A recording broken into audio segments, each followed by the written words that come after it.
It's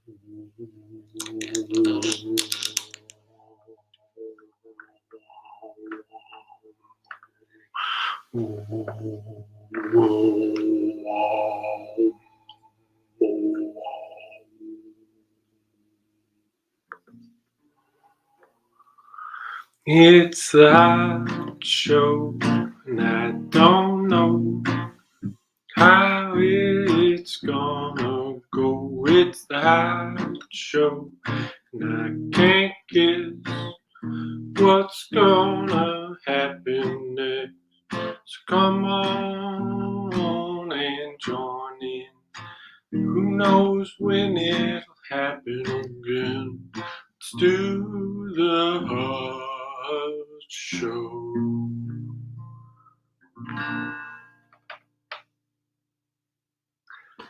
Howdy, welcome to the Hot Show. I'm your host, Hot the Cat. Thanks for anybody who ever sees this. Today we're talking balance. I believe there's somebody else here. Is there somebody else here? Garbanzo, hello. How's it going? Pretty good. How are you? Well. Oh, and Ryan. I think you're muted. Hello. Oh. How's it going? Well, it's going well. Well, isn't that just great? Superman does good. I'm doing well. You know? Balance. Balance. Yeah, balance. Before we get into balance, Garbanzo, I think we had something we needed to check in with you about at the beginning of this episode. You were going to a concert when you left early last week, and if I remember correctly, you were going to try to taste the music with your sister. Did you taste the music? It didn't work out too well. No. Did you try? I tried. No, that's good. That's good. I did try. But I'm still developing that skill, I guess. I don't know. We'll figure it out. Did you barf it back up? What? When you tried to taste it, did you barf it back up? Great question. No. It would have been cool, though, to throw up music. Yeah, throw up music. You ever thrown up music, Hot? I feel like it's something you might have done. Feel like I could make a joke, like insert X musician name, insert someone you dislike here. My first thought was Ed Sheeran. Like, Ed Sheeran has thrown up music. Hey. But it was a really good concert. Fantastic. A good what? It was a really good concert, even though I didn't taste the music. What was the show? It was No Joy. They're like a kind of shoegazy band. Pretty good. A lot of this. Not allowed to show any joy. They're quite joyful, I think. They must be to make music. No joy. I don't know what we're talking about on balance. I was at a loop on this one. I don't know. There's all sorts of things we could talk about balance. I wrote a little song about balance. Do you want to hear it? Yes. Yeah. See how it goes. I will say I had a little bit less time than usual. So I didn't get tightened up as well as some of my other songs.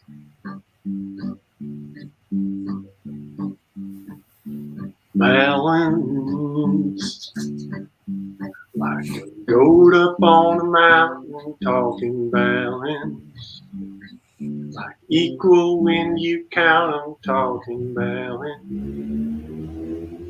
Swirl on a power line, don't fall to one side. You know we all face this challenge.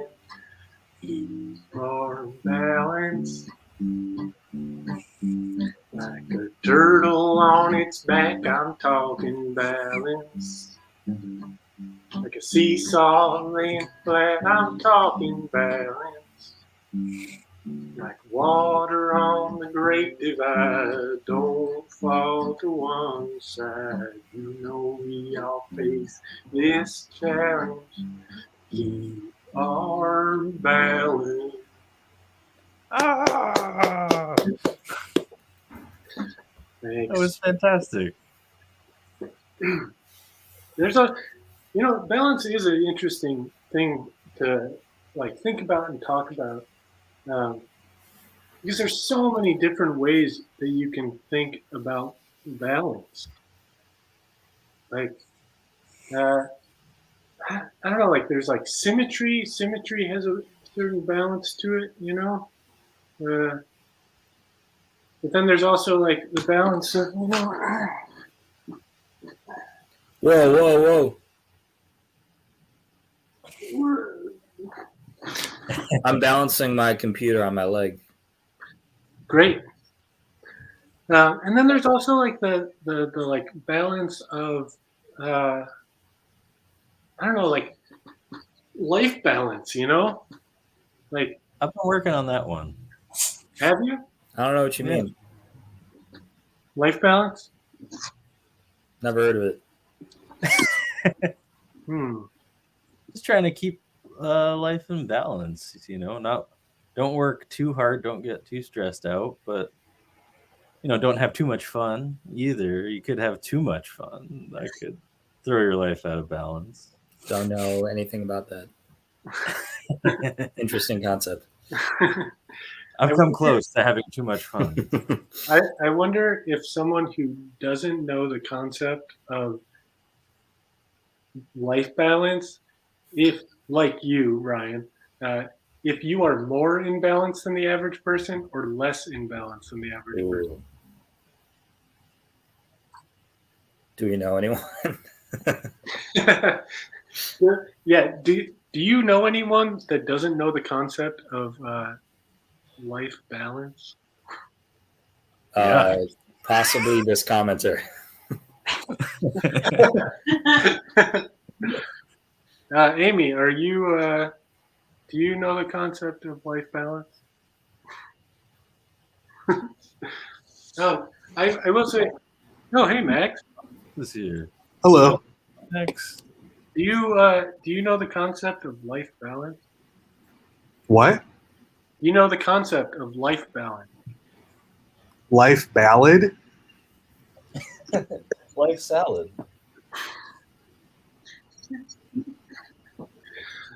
Life balance. Yeah, that's the whole reason I wanted the topic to be balanced today. Yeah. How have you been working on balance in your own life, Max? I don't know. I've been trying to, but it's been hard, and that's why I wanted the topic to be balanced today. It's very tricky. You said you've tried to. What sorts of things have you tried? Like, what does that mean to you?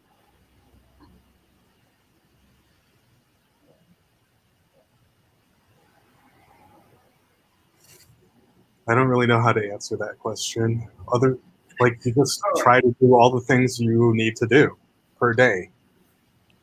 Like what? You're not really giving. You wanted to talk about this, Max. You're not really giving me a lot to talk about. Well, I wanted to hear some other people's ideas on how to do a better job with it. Max, I do want to hear about that, but first, I think we need to address the elephant in the room. That's this olive jar. Yeah. Yes. I think we need whatever we had planned for the show that has to wait. And What olive we need jar? to address this immediately. Oh, that. Oh. Do you What have kind any of rubber lid bands? does the jar have? What kind of olives are we talking? I don't think that's actually relevant. I appreciate the question. Maybe we could find out once it's open. I think it's extremely relevant. Yeah, I guess maybe if it's a certain kind of olive, do you not think it's worth opening a jar of olive? Well, if it was bad olives, that would probably be true. Yeah. Can you check the expiration date? Yeah, I mean, what about those blue cheese olives? Those are horrible.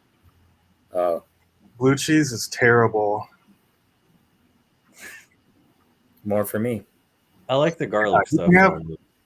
Yeah, me too. You can have my blue cheese olives if you give me your jalapeno stuffed olives.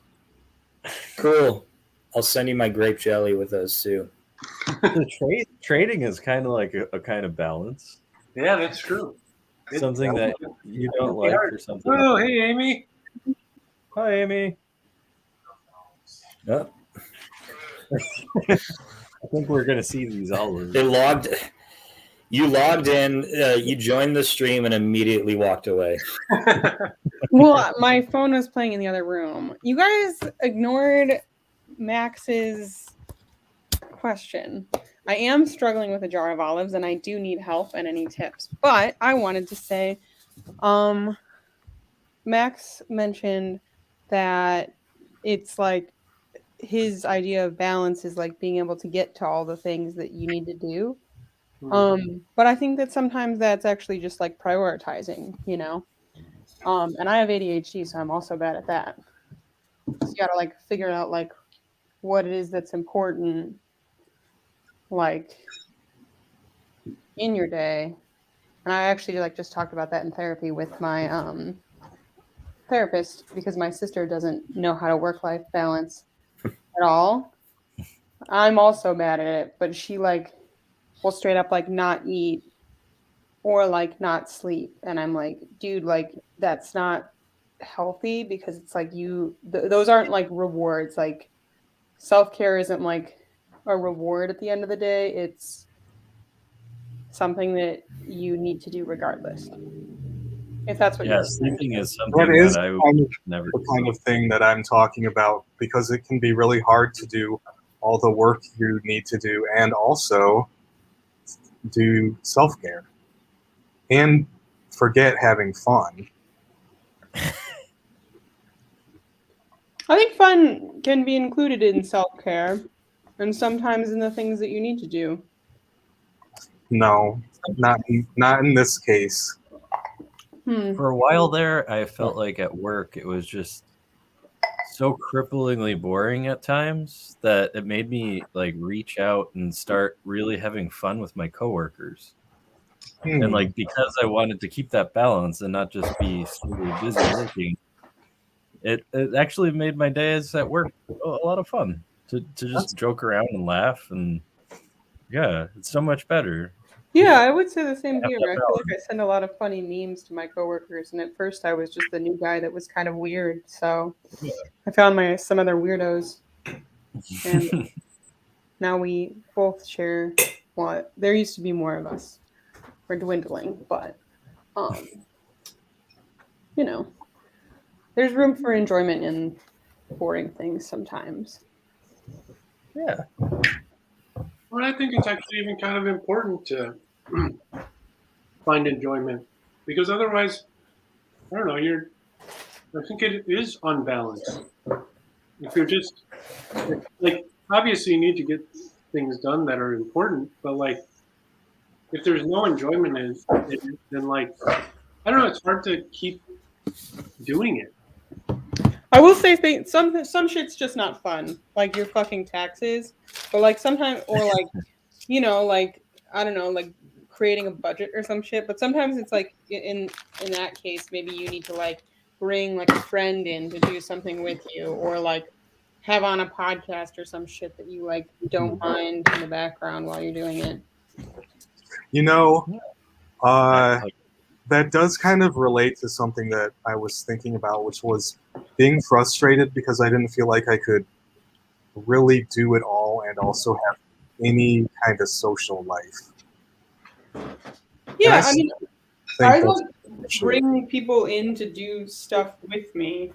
Like, it's boring sometimes. Do you have an errand I friend? guess that's nice, but it's not really an option for me at this time.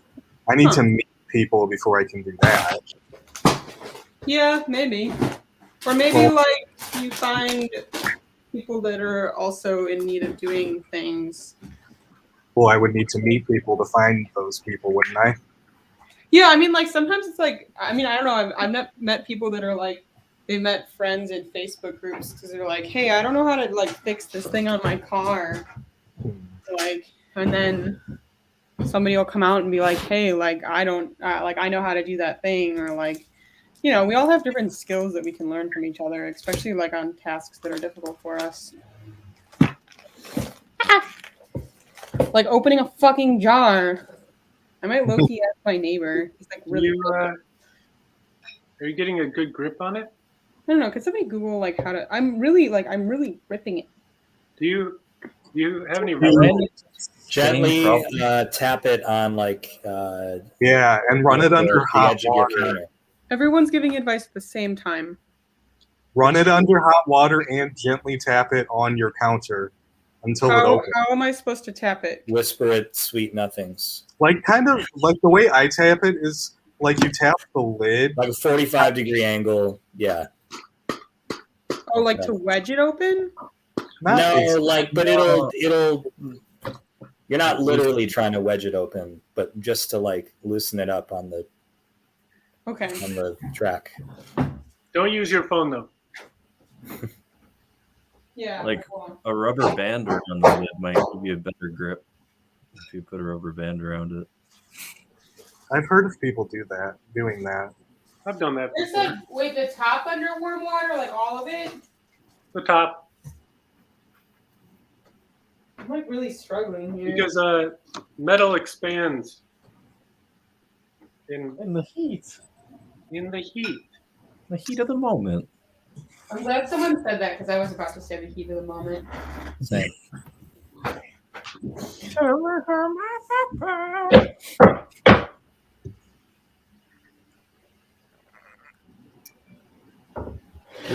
You'll get it. You'll get it. I think if you try to like put it away for a little while. This is like Yeah, it's what I'm give it some trying to make rest. it's part of the pasta that I'm Jars making for dinner. Maybe try surprising it. Huh? Like put it on the counter, then turn your back, and then grab it really quick. Sneak up on it. It's a great Yeah. idea. Okay. I think if you And really can get to you know it, do that now for us? I liked that idea of getting to know it and talking nicely with it, and it'll open up. Yeah. Maybe it's like, whoa. I can't open up to you so soon. We got to get to know each other a little better.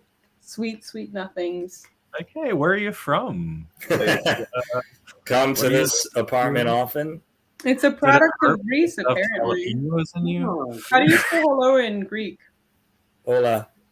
No. That's No? not fair. God, this Don't- outfit I right need now Greek. is a I real, actually knew that. real struggle. Yeah, that drip though. Huh? Honestly. Yeah, this is. That's why I was like, I'm not gonna come on until after I eat because I'm like really hungry, but also I was like, okay, well, I'm gonna Happy Halloween. start with. That's another thing that's like difficult to balance. Like, you know, when I don't like at restaurants when you have to get. Wow, that sounded really nice. I don't know what that was. When you have to Somebody get. on an airplane here? That sounded like an airplane. It sounded like a gong. Mini gong. So some people think it sounded like an airplane, and some people sounded like a gong. Not like an airplane, like a sound you would hear on an airplane. Yeah, like the Oh. flight thing. Not getting that vibe.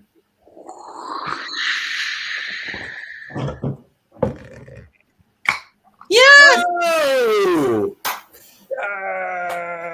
My method works. Thank you, Ryan. Amazing.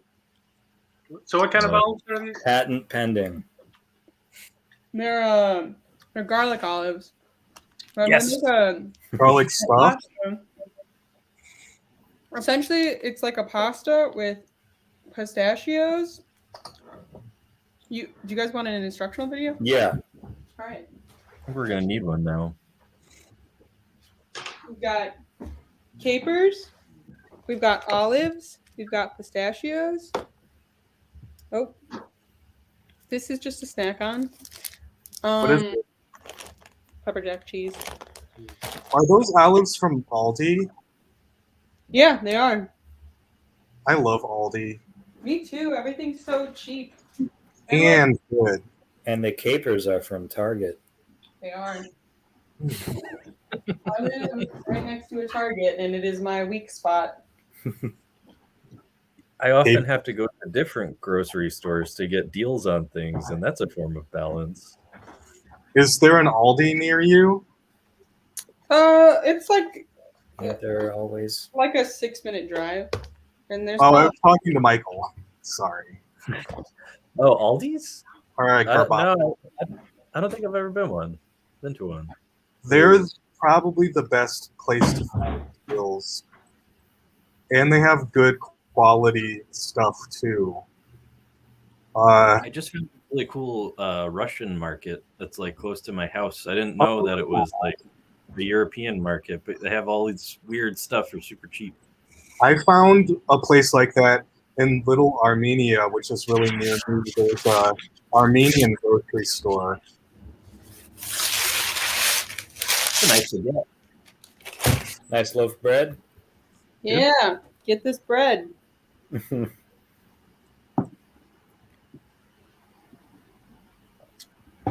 I would if you'd let me in.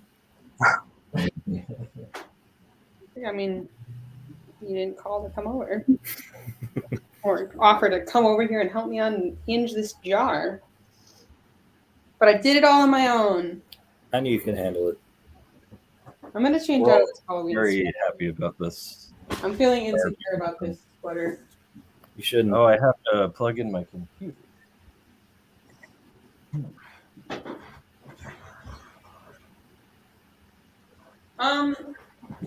You guys, I feel like I need some tips on work-life balance. Yeah, me too. I'm really bad at it. My boss and I said that was something that we're going to work on, and the best thing she could do is hire an assistant for me because I do too good at my job. Where do you work again? I work for a company that puts advertising on public transit, and my job is to find the advertisements that are posted and they're posted. What? And there's only one person who does my job in my entire department or my entire field. In my office, I am the only person who does my job. So when I am not there, the entire organization relies on me. So it can be stressful. What exactly do you do? I don't really get it. That sounds like such an unbalanced company structure. Yeah. I mean, Should hire another full timer. there used to be 2 people that did my job, but then the pandemic happened and they don't think that we're busy enough to have 2 people financially. You feel like you're busy enough? I feel like regardless of whether we're busy, this job requires 2 people. Mm-hmm.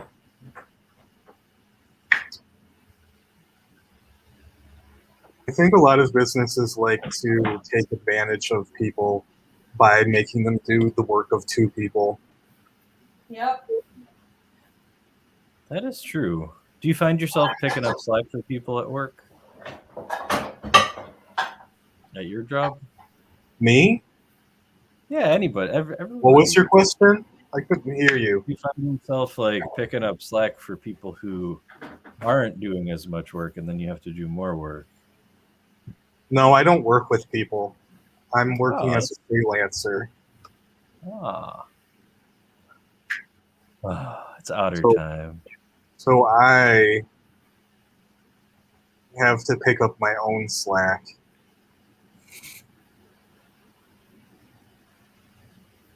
Okay. Yeah. I don't know. That was a nice poster you did. I really like that poster. Oh, thanks. I had fun making it. balance. You definitely have enough time to make really cool games. Well, that's kind of one of the issues, though. It's like that is important. It's something that I need to work on. I mean, at this point, I actually have made a commitment to finish a game by a certain time. So that's great, but I actually am very unbalanced with my games a lot of the time and work on it too much at the expense of other things. Do you ever do a ton of amphetamines and get a ton of stuff done? Sorry, just kidding. Don't do that. Oh, I'm not going to do amphetamines. For a while, I took Adderall for ADHD, and I hated it. I have to it's really take bad it for or I me. can't function. I have to take Vyvanse, and I'm not medicated right now because of a bunch of incredibly dumb laws and mistakes that other people made and stuff like that. So I'm not medicated, and I'm doing pretty well, but it's not easy, as I'm sure you know. Yeah, I can't function without Adderall. I realized, but I realized. You know what's interesting when I hate Vyvanse. I hate it a lot. But Really? everybody has different What is it? experiences with different drugs. It's What is basically that? How it's does that Adderall, work? but it's More intense. well, so it's not. For It's me, slow. it's less intense. So for certain people it feels more intense, and for other people it feels different. But for me personally, I didn't like it because my days are often split up in a way that was erotic. My days are often split up in a way that doesn't require my attention all day, but or I need to be creative during the morning or whatever, but not the afternoon, or only in the morning do I need to be focused, and then the second half of the day I can be kind of relaxed. So didn't work well for me in art school for the creative stuff, but helped with the classes where I just needed to get shit done.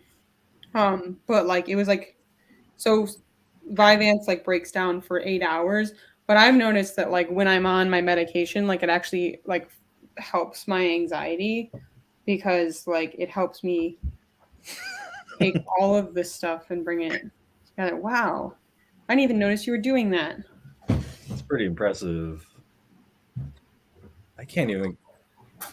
So what is the difference for you between that and Adderall? Because for me, the reason I didn't like Adderall is because I felt like it kept me up too late, and I felt like it really interfered with my sleep, and I also felt like I was on drugs, which I hated. See, I felt the same exact way, but on Vyvanse. But I mean, whatever works for you, man. Well, I just- yeah, I mean, they're if you're feeling like you're I don't know, maybe it's if you feel like you're doing well, that's more than good. But I will say one thing that it helps me with is prioritizing. So it's the stuff that you need to get done, sometimes you can pair with things that you want to get done.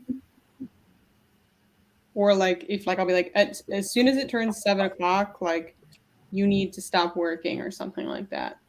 Which I'm still not great at doing. Yeah, that's a struggle. Yeah, and especially I don't know if you do graphic design, or what do you do? I do graphic design and web design and video game graphics and video game music, and that's pretty much the extent of my freelancing so far. Oh, so you're on project stuff. That's difficult then. I don't know. All my graphic designer friends, I don't know how they do it. I think they just wow, I'm sorry. I'm just so impressed by Hot right now. I'll let them have a nice. Oh no, it's going. Oh, I'm sorry. I think it's probably because I pointed it out. No, I think it was just gradually losing. Are those candles? What's also being balanced over here? That's paint. I don't think I could go higher than that. Let's see what's going on there. Oh. I think once we pointed it out, then it fell in both cases. Yeah, I think that's those pretty things are related. I do think that you Dan touched and I are Hot and I are related in some way, shape, or form. an interesting point that you brought up, that like boundaries can be such an important part of keeping balance. Like even within like physically balancing, like if I go too far to one side, it's gonna fall. Um, I feel like our country is very out of balance in that way. Yeah, that's true. I stayed up till 2 a.m. reading all about the Ahmaud Arbery case and then the Riddle House case. Wow, look at how beautifully balanced these olives look in this jar. oh, I can't wait to see. Ooh. That is nice. It's kind of calming. Keeping a balanced diet is very important. Yeah, that too. Yeah. Also terrible at that. I don't know. You seem to be doing all right tonight. Yeah. I'm having a hard time not just eating a jar of olives for dinner, but I do struggle with this weekly. I really like olives. Yeah, you've told Me me too. a handful of times you have Yeah. a jar of olives as a meal. It's like filling, though. Really? There's no It is, it's real weirdly nutrition to filling. them, but they're Yeah. good. I don't know if they have any lot of It's a nutrition. lot of sodium. and Yeah, it's- nothing else, pretty much. Oh, shit. I Well, think there was like some fat to them or Please something. don't do that. Yeah, maybe. Yeah. Is Olive there something else oil you can eat? There's a does pit. come from olives, so there probably is fat there's in it. supposed to be a pit in that. The pits are supposed to be taken out and there was garlic. Maybe that's a sign that you should eat something else. Well, I'm making pasta, but while I was cutting the olives, it's like, you know when you're making cookie dough and you have to like eat some of the cookie dough while making it, you know? You have to. Yeah. Oh, you know what? I want to say something. I bought some cookie dough, like that pre-made cookie dough that you slice up to make cookies, and I found out that they make it edible without cooking it nowadays. That's probably You because know- so many people eat it. Yeah, Yeah. they used to always say, "Don't eat this," and everybody did. So now they fixed it, and I just ate the cookie dough, and I didn't even make cookies with it. But the question is it not as good now that it's edible raw? No, it was good. It's raw. I enjoyed I it a lot. prefer cookie dough to cookies. I like I them feel both. I like I have- want you the gotta have thrill both. of the salmonella. I You feel gotta like have- you feel really sick when you just eat the dough and then like eventually eat the cookie and then you're like, oh wow, I'm so full because you've already eaten most of the dough. I don't know if I've ever eaten the dough and the cookies. Ooh, a cookie dough sandwich between Oh, sandwiches. that's I don't an, know how I feel about that. I could If the see cookies that. were being- hot feel enough, where it strongly start about to it. cook the dough. Mm. That cookie dough. I would go with chocolate chip cookies and peanut butter cookie dough. And then the opposite because you wait. Well, you wouldn't really have to, but yeah, that's a good idea. Yeah. I will say that next week we're gonna take the week off, obviously, because Thursday is a. Oh yeah, it's You Thanksgiving. mean we're not gonna involve all of our families in a very, very, very giant show? It could be interesting. We'll think about it. It would look like Means a Brady Bunch kind Next of. week also is sandwich night. The Wednesday before Thanksgiving is sandwich night, where you celebrate by eating a sandwich. I didn't know that was a thing. Yeah, Yeah, it's a thing. Is that something you made up? I did not make it up. It was made up on the Chris Gethard show. Oh, But I What think kind of it's sandwich are you going with? such a great idea. Like I mean, making a sandwich and balancing the ingredients within a sandwich to make a delicious sandwich, that's a very important form of balance. it is. I don't. I over cheese everything, but I like it. But I just think that if any, like, since we brought up this idea of a new experimental sandwich of cookie dough between two cookies, that's the time to try it. That's- I would only want a little one, like maybe the size of like a Chip Ahoy type cookie. I'm going with a no on that. I feel like it sounds gross, but I'd be willing to watch somebody else do it. You don't eat gross things ever? Oh, I definitely eat gross things. I was just saying that I personally don't want to involve myself in that. But I would maybe watch someone else first, see if they enjoyed it, and then I'll like decipher from there whether or not I'm willing to try it. I'm surprised to hear that. Ryan knows that I'm kind of adventurous with food. I'll try something new. Did anybody else try that challenge where you eat watermelon with mustard on it? No. Seems Did you- imbalanced. Did you actually eat that when you won't eat a cookie sandwich? It just seems like there's a hot thing with a cold thing with another hot thing. What's going to be hot? The cookies. They don't have to be hot. You can let them cool Yeah. down. Yeah. I don't know. I'll let somebody else. Also, watermelon and mustard sounds like a dumb TikTok thing. Honestly, Yeah. it tasted exactly like deviled eggs. Huh. Gross. If I feel like that, I'll eat a deviled egg. You guys like deviled eggs? Oh yeah. Overrated. I don't really like eggs. I love them. I'm really weird about eggs. I'm just fond of eggs. You were one once. Just kidding. I was one, but I wasn't more than one. Good. I'm cooking, so I'm putting you guys on top of a box. Don't put me on a pedestal, no.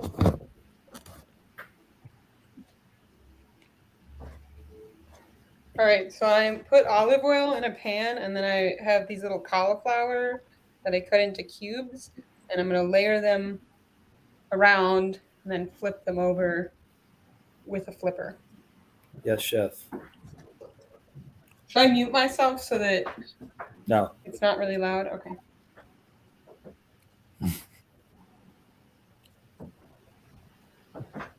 And I'm going to wash my hands first.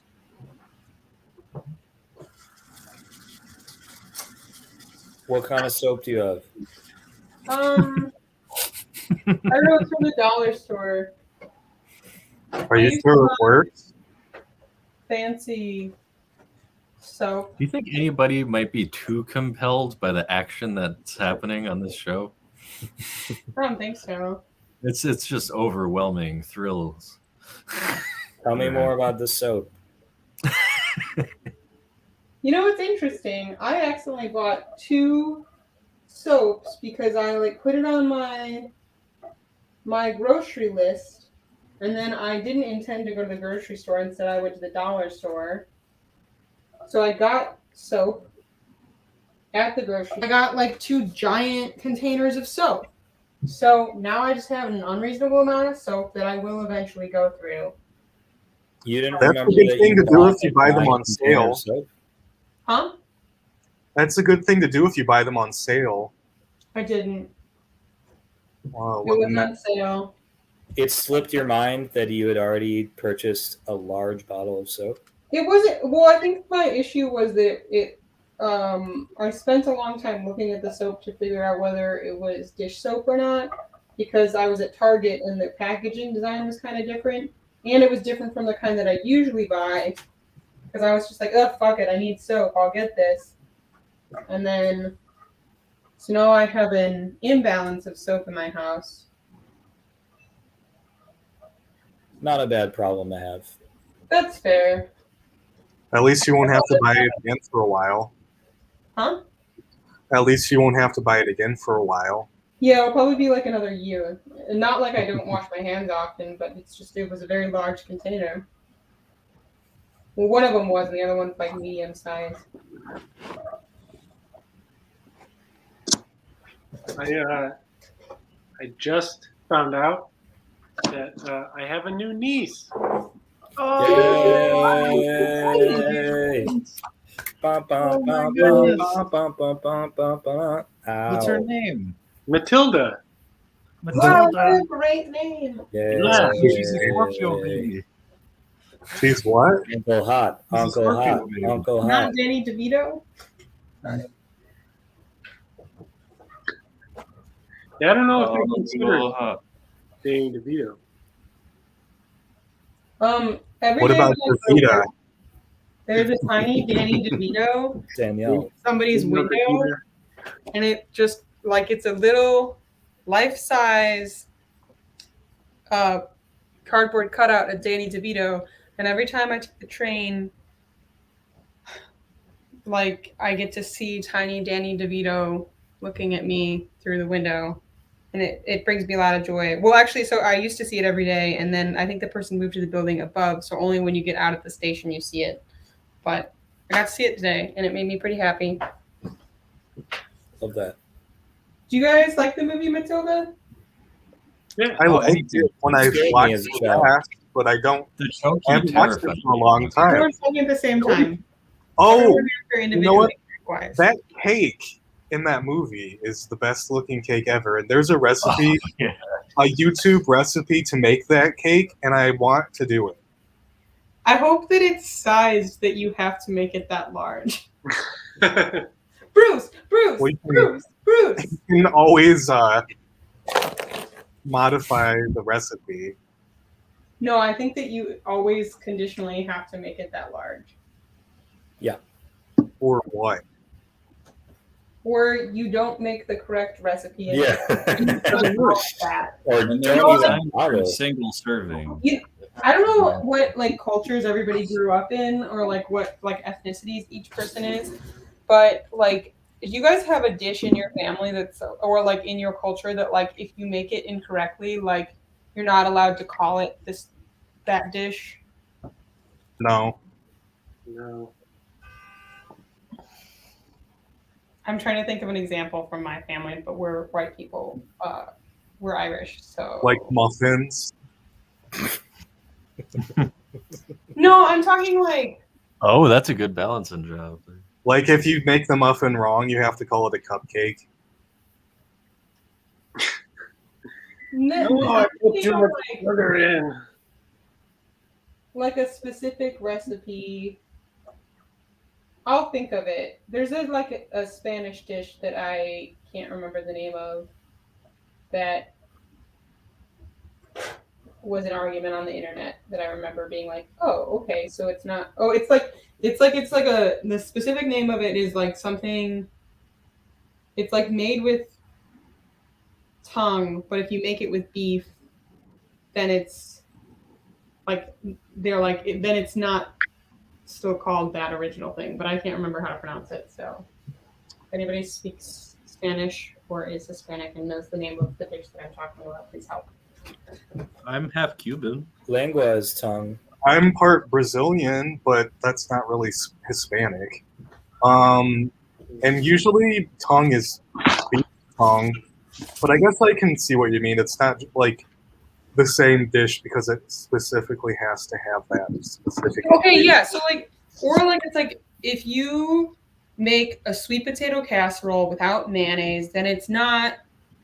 Or sorry, potato salad without mayonnaise, then it's not potato salad. It's a Is that casserole. a real thing? You know what I'm saying? Is that real though, or is it just an example? I think that, It was an example that I made up on the spot because I yeah, found I don't think that's a real example. Or like you are trying to make latkes and then you don't have applesauce, so you use some other kind of dip. Like I'm sure that there's someone out there who's like, then they're not latkes. You know what I'm saying? Yeah, but I don't know if people would like agree with that person. I think that's the key. Like if a lot of people agreed with them that it has to be made with a specific thing. Amy, what about the potato salad at Fatty's in DeKalb? Oh my god. Was that not potato salad? It's definitely potato salad. No mayonnaise. What's There's in it? definitely mayonnaise on it. Feel like it's like potatoes, cheese, and then like a gallon of oil. I do Like not oil like and cheese in mayonnaise, potato dude. salad. Like, there's definitely mayonnaise on that. I don't think cheese should go in potato salad. So I say if it has cheese in it, it's not. This potato isn't a salad. traditional See, potato that's- salad. Oh, I gotta take that. But that's more about like naming conventions and specifics of things.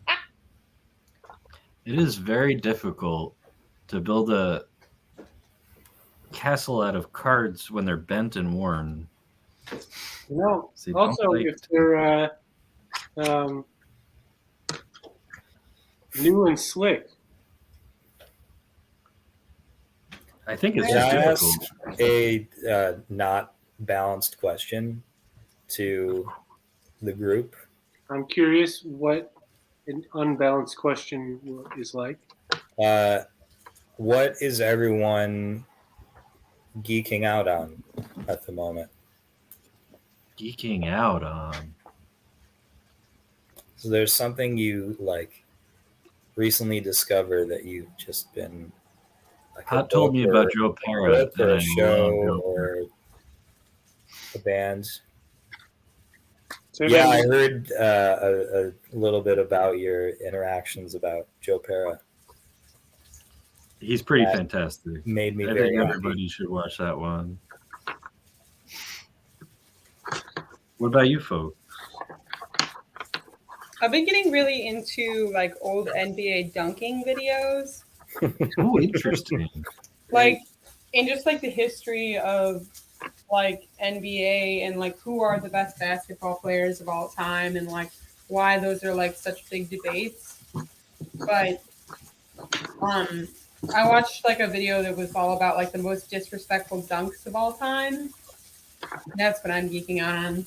Is that like were they like dunking really hard on somebody or something? It's like it depends on like it's like they're dunking really hard on someone like it's like right below them, or like the other person's like trying their best to defend them, and or like their post, and then they just like absolutely like crucify them underneath the net. They talk about the Scottie Pippen one where he dunked It's over so the- yes! Oh my god! and then he steps over him. So he like steps over him, basically puts his fucking nutsack in his face. But like I like saw that and I was thinking, I was like, didn't they play on the All-Stars together like later that year? And they did, like a couple I think it was a couple months It's later. a different time though. Huh?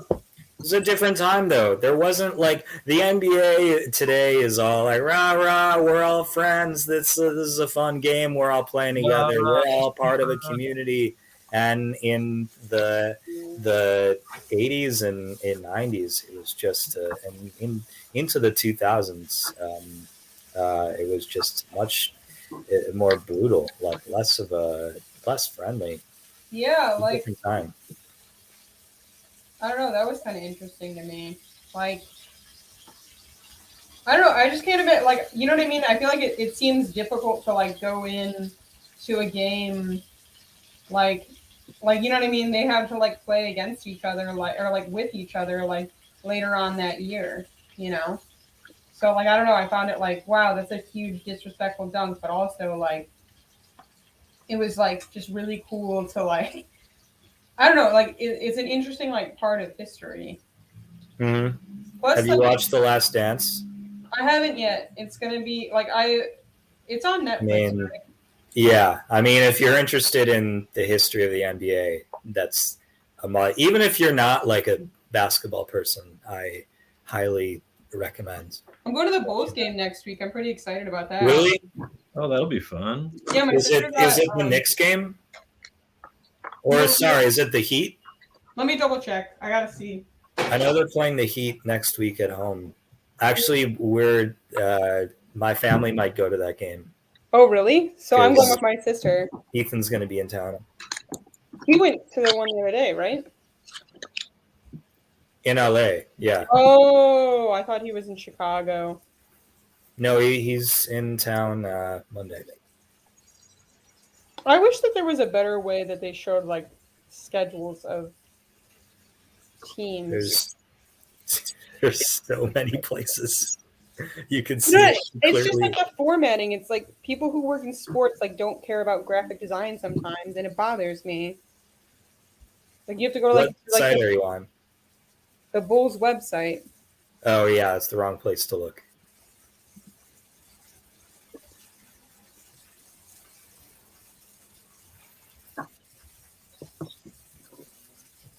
I actually just registered for classes to go back to school for graphic design today. Yay! That is amazing. Congratulations. I'm excited. It'll be good. I I need to make more money. have a pitch for like a class for. Oh, they're playing the Heat. I'm excited because I've seen the Heat play before. Against the Bucks, but yeah, I'm excited. That'd be a good game. Is that the one Are that the you're also Bucks the into? Buccaneers or the Like, actual thinking Bucks? of- Yeah. Or the Bucks are like the Milwaukee team. It's like deer. Basketball. Nice. Says in deer. Yeah. Can I say my great idea for humanity? Let's I get think it going. that there should be a like graphic design class, not like for like adults or like for. I want old people to be able to tell the difference between scams and like actually people that are like trying to get like actual websites versus scams, because scams have bad graphic design, and I think that like if older people took like a class on like what scams are and like how to not get scammed, I think that like we should make elderly people take those classes when they're older, because they're like the most vulnerable to scams. How do we make them do that? We will have young people teach them. Like those commercials? Hmm? No, that's from that's preventing you from acting like your parents. But I feel like that it's relevant. You know what I'm talking about? What are you talking about? No. No. What is it? Progressive insurance, where it's like prevent yourself from becoming your parents, and it's like young people doing very like old people things. I don't know. I just think that there should be a YouTube video that teaches them how to like avoid scams. Like at work, I had to take like here's how you internet security, right? And like it was just general stuff. But I think that like being able to tell like that like a website is sketch is something that most of us can tell by just looking at it. But I feel like old people don't, because the internet is so new to them. Did your grandma fall for a scam recently? Yeah, she did. Like about a year ago, and then I was like, when I took my internet class at work that we like had to do, that I was like, this is the easiest thing ever, and I was like, you know who would find this difficult? My nan. So that's where that idea came from. Beautiful idea. I don't know. Are you creating a balanced composition? Huh? What card? What?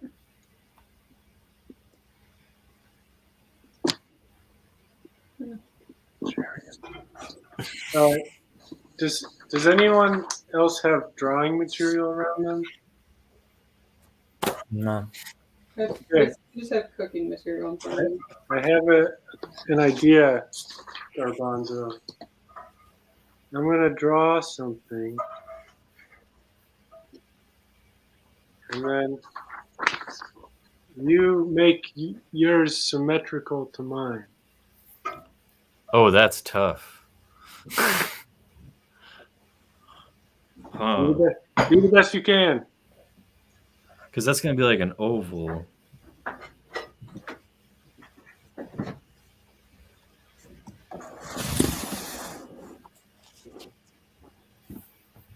It's hard to see. Oh, there it goes. Cool. I think we made an egg. Oh, it went away. Yeah, that's not going to work. It might work that way. Oh, I think it worked how it was under each other. Okay, now you add something to your side, and I'll make it symmetrical on my side.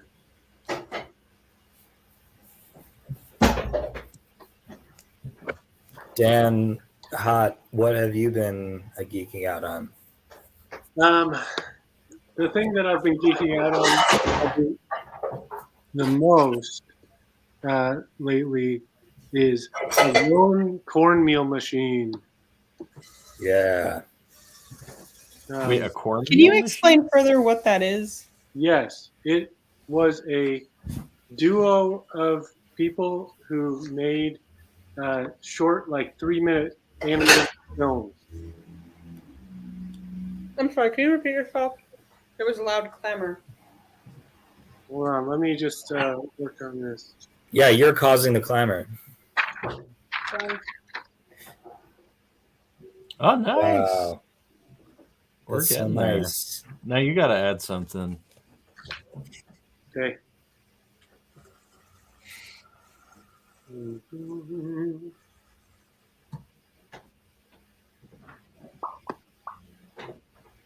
The lone cornmeal machine was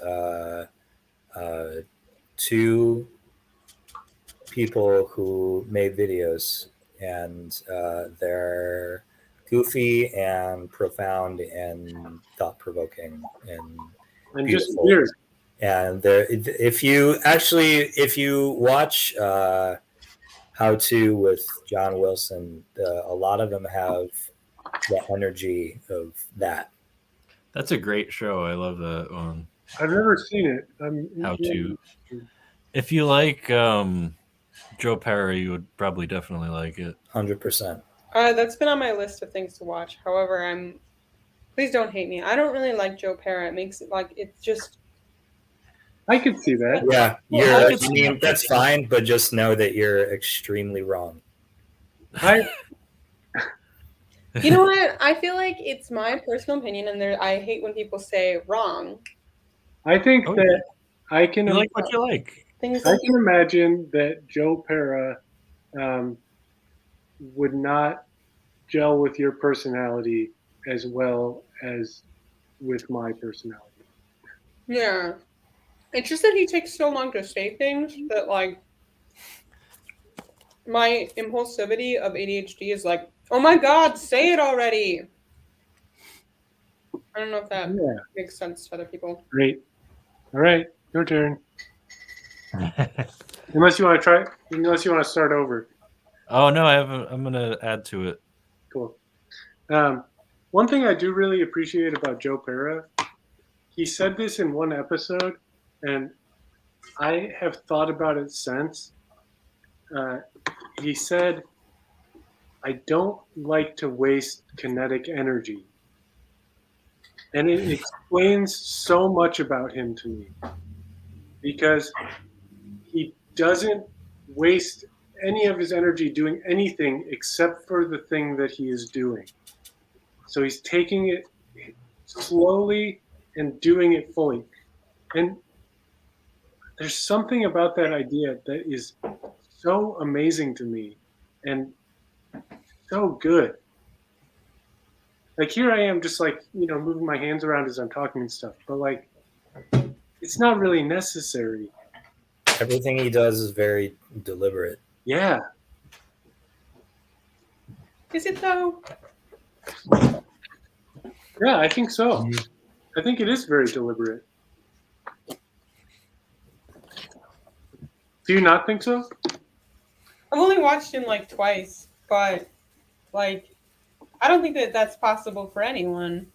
Like I'm sure that you have to leave some things up to chance when you have an audience specifically. Like, you know what I mean?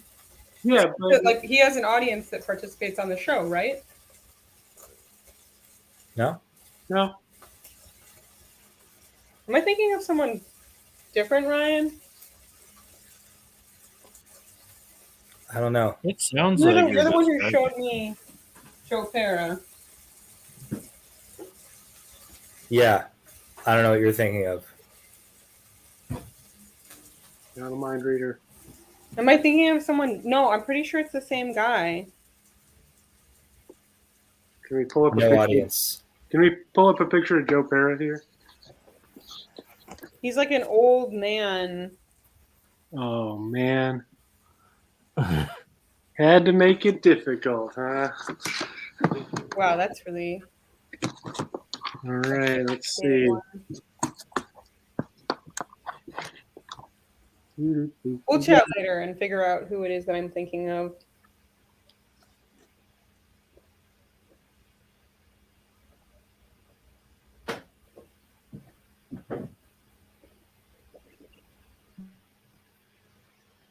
Joe Pera. That's the same guy that I'm thinking of. No audience. Yeah, no audience. It's funny.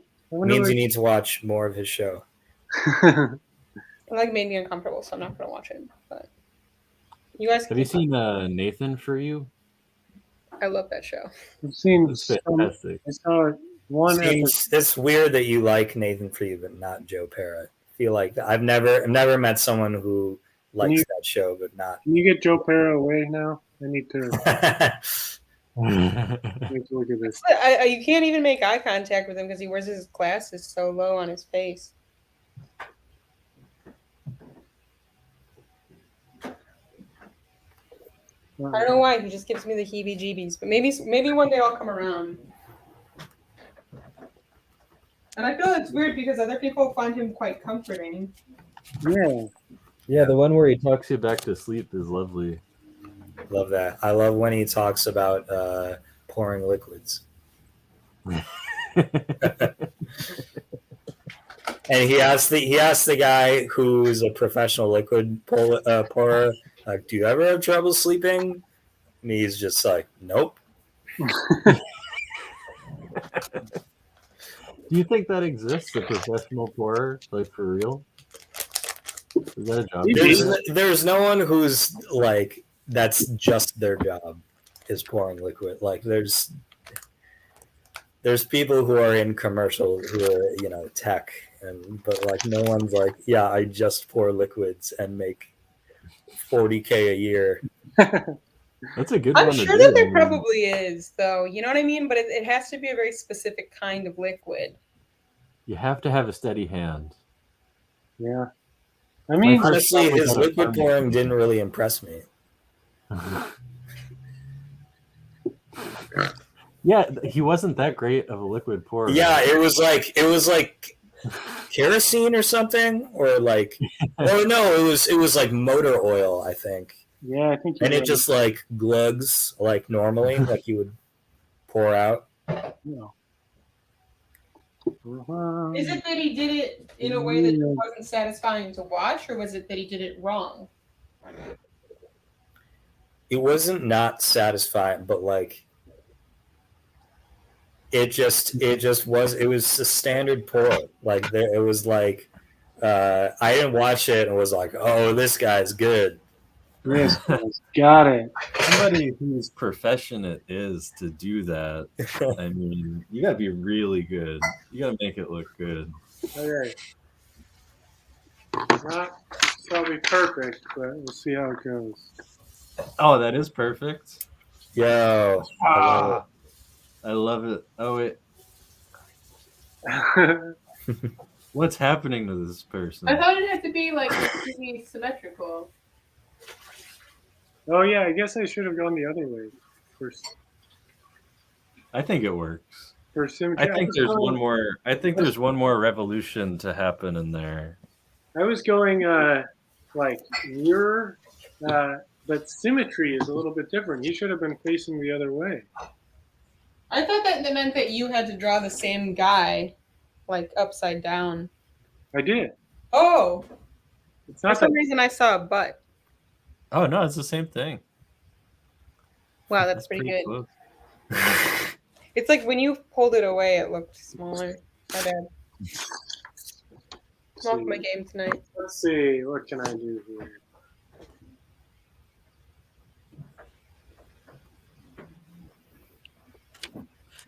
Oh wow, this is a how they make fabric from an old book that just fell out of my book. But you could see the guy doing it. That seems like a satisfying job. Huh. To watch all that happen. I wonder if that guy had good life balance.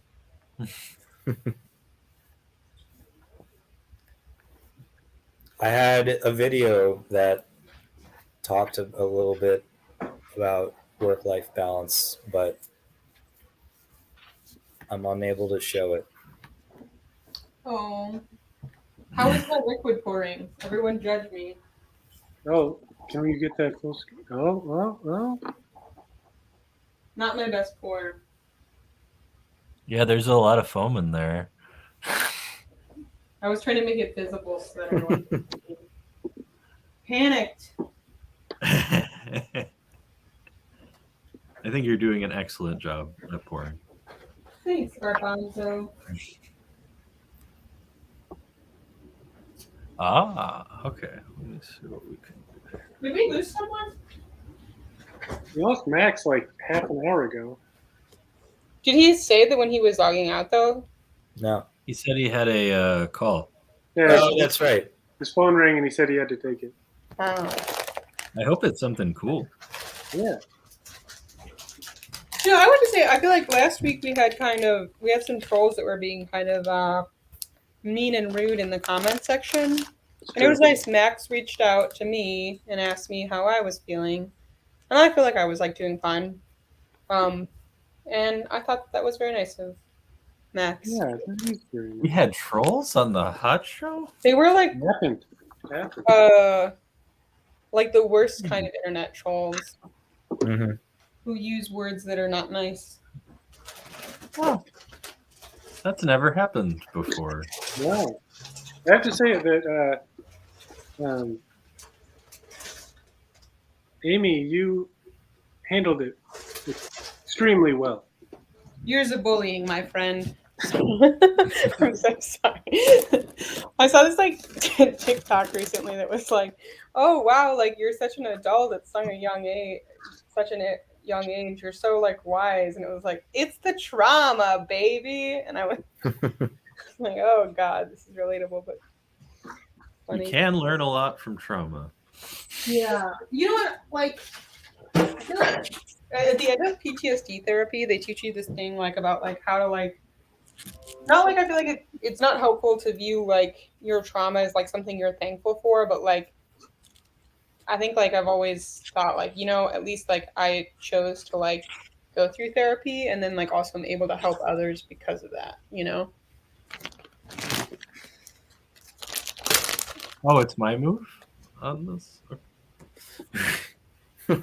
This is something I need to get better at, not wasting my food. We talked about that one week on the show.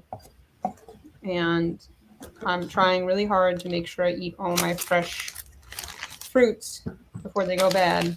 And I'll only like buy one and then I still like forget to eat them. But I bought a new thing that like displays them better so that I remember to eat them. Are you refrigerating your tomatoes? Absolutely not. I, Who the fuck does that? Ryan no longer does that, and I like to think that this show has made a positive impact on someone's life. 100%. Life-changing piece of advice. Who told you that? Especially since I've been buying the nice heirloom tomatoes. They just yeah. really have a beautiful flavor. I always buy these ones because they last longer for me. Like the Roma? Roma, or like sometimes they're called plum tomatoes. This one kind of looks like a heart.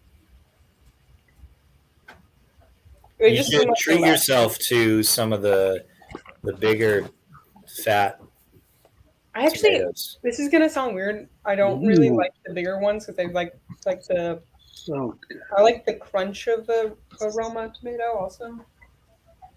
Okay, so that's not even connecting to the bottom, right? But I appreciate the suggestion, Ryan. Not yet, but it might. Well, Oh, damn. This is going to be so hard. That's what that's she a said. tricky one.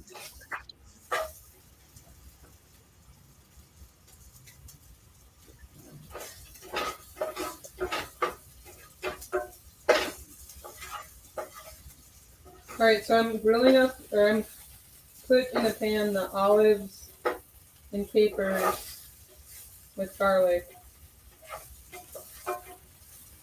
Oh, an instant pot up there. I forgot to get lemons. Fuck.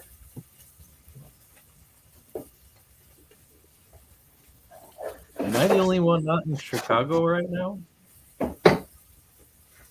Correct. From this group, yes. I don't know if there's anybody in the chat that.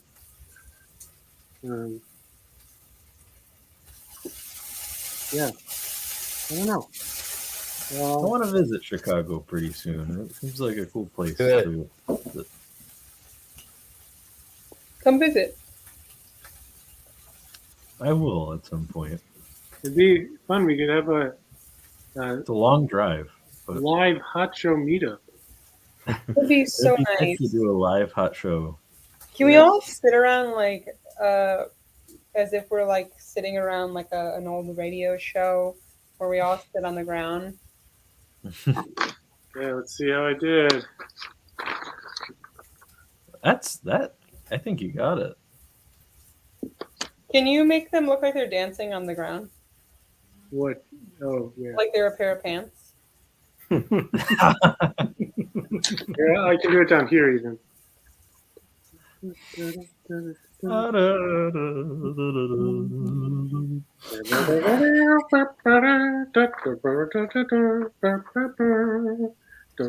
me so much joy. All right, the cauliflower is going in with the olives and capers and lemon juice. I hope someday somebody in the future sees this and gets excited and makes a meal similar to the meal that you are making, Amy. That'd be so cool. I would super appreciate that. My friend Osama taught me how to make this, and he's a really incredible cook. I learned how to make homemade pizza with him last week, and it was really fun. He made the dough like 2 days ahead of time, and then like we just threw it in the oven. It goes really fast, but it was really fun, and I had a super stressful day, so it was nice to calm down. Nice. Is there a topic for the next show? Oh yeah, we Yeah. should come up with that. Because I don't know when the next show is going to happen. Oh yeah. Maybe it Because- could be something post-Thanksgiving related. Because there's Thanksgiving, and then the week after that, I will be in LA. Where? LA. Oh, cool. What are you doing there? At least I'm pretty sure I'll be in LA at that time. Visiting my partner's parents. They're not parents, brother. Nice. Are you going to see Max while you're there? I am hoping to. Nice. I don't know, this is a hard one to come up with things to do. There, I was just thinking about cards. Did we ever do that? didn't we have a couple good ideas at the end of the last show or the show before? What about the one where everybody brings 5 things of their collection and shares how they're significantly? We tried to do I that. think that was the one you weren't here for. And I was like, such a good idea. Yeah, and we didn't actually really do it either. I don't remember Yeah. that one. It was that self-portrait one. Oh, I wasn't there either. Yeah, I like the idea of it like all being like emotionally significant. Let's do some thinking. It'll be nice to have 2 weeks to think of a poster rather than like a day. Come up with one. Yeah. The song from last week was stuck in my head the whole week leading up, or like the couple days leading up to the show. And like a couple days after. I It think was a good song. I think it was my best song that I've done for this show. Loved it. Today was no slouch either. That was a good one. Yeah, I don't know. I didn't feel as good about it because I didn't get enough time to tighten it up. It felt really loose to me. You know what? But you rhymed things in ways that I didn't expect, like where you were going to wind up. I don't know. It was think it good. just needed a background chorus of people like singing along with you. I'm realizing that any video Ooh, good I were face. to make for this show can't have any copyright material, like not just music, right? Like, Yeah. wow. There's a lot of public domain stuff out there. There's like tons of stock public domain, like stock video and stuff. That's one of the things that was really interesting about learning about more about the lone cornmeal machine is they used like a bunch of like public domain footage and music and stuff for those. You guys, Oh man, the reveal. okay, so that's the cauliflower, Oh wow! olives, capers, and then you just put some. Like I like this shape of pasta with it, which I think I might have overcooked. Interesting. And then you toss it all together. That sounds great. It looks really good. A good bowl for this, but I think it was going to use a plate.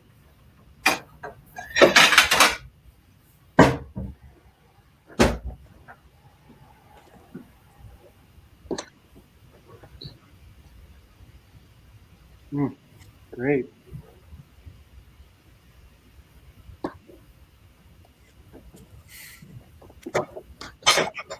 You see what you're gonna do with this? Huh?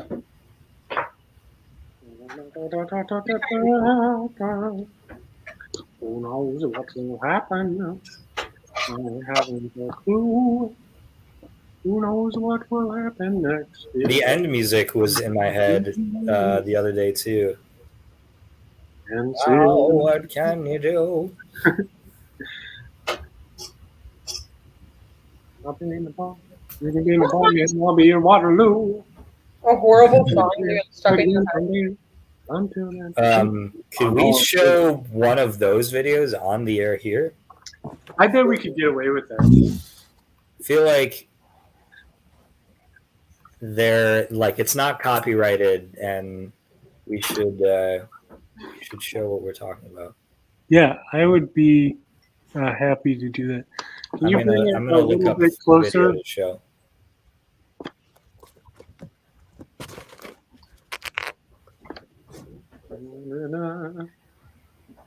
I was saying the song that I've had stuck in my head was you know the part in oh my god, I forgot the pistachios. And can you bring it up a little?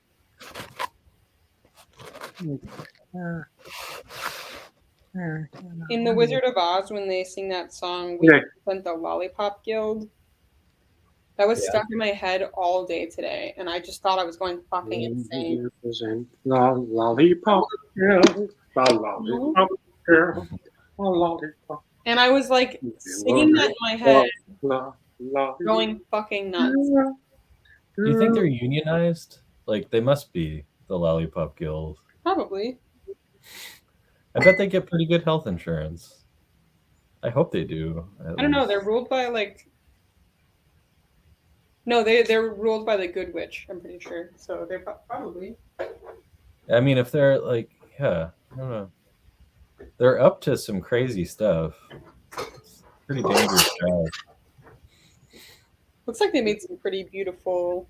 Do you know that the word, you can't say what those things are? That's copyrighted. You can't say the M word. Did you say it? Huh? Did you just say it? No, I didn't say it. I never said what they are in that film. You're not allowed to say, and I know that because there was this like popular like movie in the early 2000s, and the guy kept saying the wrong word when he was like talking. He was supposed to be like, hey, like piss off kid, to like a little kid, and he had to say pipsqueak instead because he kept saying like what those guys who sing that are. I'm gonna hit play. Yeah. Wait, we should make sure that people are watching this because we're already seeing it. Okay, I've got it. I've got it, Garbanzo. That's good. We can. This is the video group we're talking about. The lone cornmeal machine. Can everyone hear it okay? Yeah. Who knows what will happen? I haven't a clue. No one knows what will happen next. It all depends on you. Can't see round the corner when I'm going round the bend. No one knows what will happen or if this madness will ever end. Everything can have beef on it. Did you know that? Because it's true. Take a moment and look around you, and you'll find that there is beef on all sorts of things. We don't notice it because we're too busy living our lives. But it's there. Look. There's beef on that telephone cord. See it? That's beef. That's beef. You see the beef here? Where is it? Oh. There it is. It's up in that tree. Were you surprised to see it there? I was. Nope. I remember when I first discovered how much beef there was around me. I didn't believe it at first. Once you notice it, it's unmistakable. Beef is everywhere. There is literally no thing in this world that doesn't at one time or another have beef on it, or near it, or beneath it. It's just the way the world is. There are things, there is beef. Sometimes beef is on things. I hate this so much. Sometimes I think it's a good thing that most people don't notice all that beef all over the place. I feel like it would cause all sorts of difficulties. What does it all mean? I don't know. I mean, does it have to mean anything? The simple fact is, there's beef everywhere. We barely even notice, even when it's staring us right in the face. I sometimes wonder if all that beef notices us. I hate this so much. I hate it. Maybe it's too busy living its life.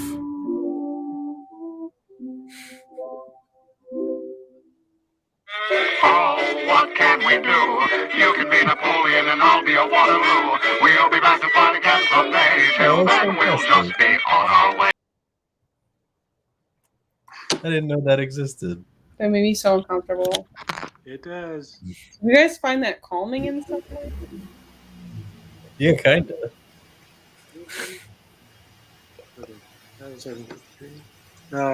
Yeah. Well, that's Kind of annoyed you walked away from it since we I pulled it up to I show you guys. physically was like uncomfortable. I like had to like walk away. Yeah, you Also, seem I'm like about to be eating, and that was super gross. And like it made my skin crawl, and it made like my anxiety in my shoulders like flinch. Oh man, Thank you for that experience that I hated. that's pretty visceral reaction to that. Yeah. I think I've told you guys before that like when you describe things, sometimes I can vomit. So I chose to walk away. I just hope that they ate the beef that they put in those locations. I doubt they did. Why would they do it?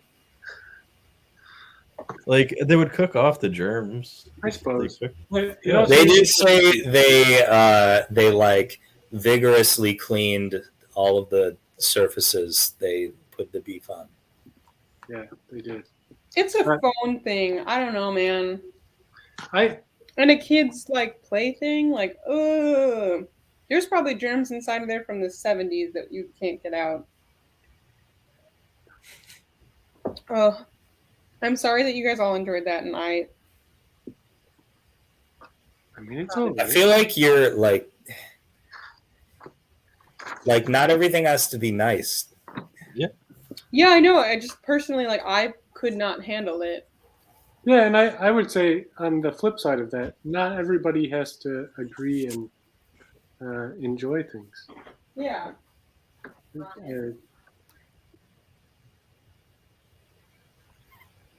Nice. We're getting somewhere now.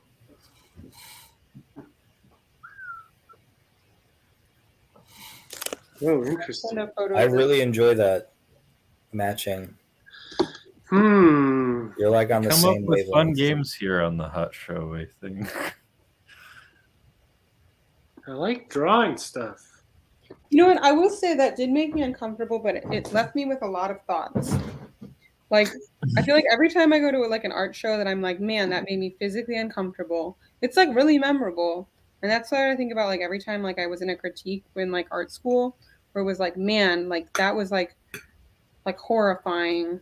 I was like, yeah, but I'm gonna remember that. No. For sure. I would say like what's interesting about the lone cornmeal machine is that really no two are that similar. Oh, that's good to know. Okay, that So- helps. Yeah, that's interesting. So that one is the only one like that. What are the other ones like? Wait, should I play another one? I think maybe we No, should we just can or play can't. one more just to show how different it can be. Yeah, thank you for saying that. I feel like I'm open to another one. What? Which one? Yeah, that was my suggestion.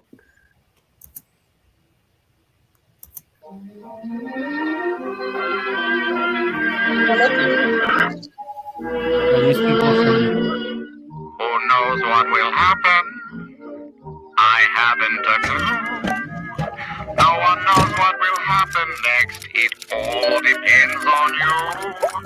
Can't see round the corner when I'm going round the bend.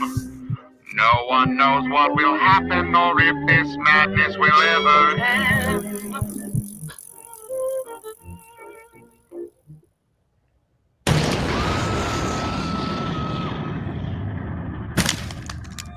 How did it all begin? How did our world find its ultimate shape? This is the question many of us have pondered.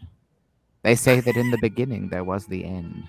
Then there was also space and time. Before long, everything fell into place until we began to feel as if this was how it was meant to be all along. But there is a forgotten chapter to this tale taking place a long time ago, the earliest days of civilization. Society needs leadership. Great ideas for the greater good. We need a leader. Maybe I could be a leader. Yeah. Hey, did you just say you were some kind of leader? Oh, this guy a leader? That's what he says. Yeah, I'm a leader. I got all kinds of good ideas for how we can organize our society. Really cool stuff that I think would work pretty well. I mean, we could try out different things. See what works, what doesn't. I think I'd be really good at it if you gave me a chance. Hey, I got some ideas too. Fuck it, it's not hard. Just do whatever. You a leader? Yeah, I'm a leader. I'm the best leader. I'm great. Oh, wow. Yeah, I'm impressive. Oh, no, I don't think I'm going to get a chance to be a leader. Hey, you trying to be a leader? Big mistake. Break your neck. Ow! Trying to be a leader when I want to be a leader. Oh, stop! I won. Unfortunately, good men do not always become great leaders, and great leaders are not always good men. The world we live in is the legacy of those who triumphed, I did it. I did it. I'm the leader. not because they were better, but because they got what they wanted. He deserves it more than me. These cruel and selfish fuckers are the men who built our world, the world we live in today. And we owe them everything. Oh, what can we do? You can be Napoleon and I'll be a Waterloo. We'll be best of buddies someday. Till then, we'll just be on our way. I love the illustrations and that, all the animation and whatnot. That was great. Yeah. Isn't it Are just those wonderful? folks in New York, or where are they? It looked like New York and the beef thing. New York. Yeah, they were in New York. Yeah. The lone cornmeal machine is They're just like a YouTube thing, or no longer operating. Yeah, they were they did stuff around like 2011, 2012, and then won like a few years later. But yeah, they have like 18 videos altogether, I think. And I saw it like an interview where they like watched them, like Connor Ratliff and Mael Dalivu. They watched them and then talked about it, like, which is so interesting. Like they talked about their process and everything. And so I just loved hearing about their process and how, so Mael did the animations and they would every week for like 13 weeks in a row, somebody, they would put a call out on Twitter, like, hey, what should we make for this week? And people would submit ideas. And then Mael would make animation or video, and then would give it to Connor, and Connor would do the voiceover and the music, that any music that happened and stuff. And it all happened in the span of a week, like every time. It was. I've been wanting to do videos like that. It's just so inspiring. I don't know. I think that might be fun if we tried it. Yeah, something like that. I think we really should. Let's do it. Yeah, because I think I rely, or at least the videos I've been making rely a lot on like repurposing Ryan, you make other videos? people's material. I didn't know that you made videos. Yeah, it's a newer thing, and I had made one for this show this week. I made a video for Balance. But can you play it? No, because it's has a lot of copyrighted material in it, and I realized right as I was finishing it. Would you mind sending it? Can you email it to me? Do you want to do what we did, what we were talking about? Did you put it up online anywhere? Let me see if it has finished encoding. Because I would totally be up for, we all take a minute to go watch it and come back.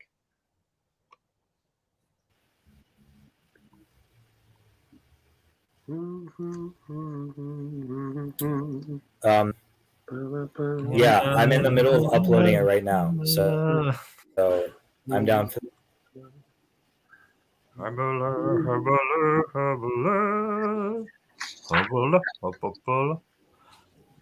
Ooh, you're gonna have to make that closer. Up. Okay. Ooh. It's so tricky.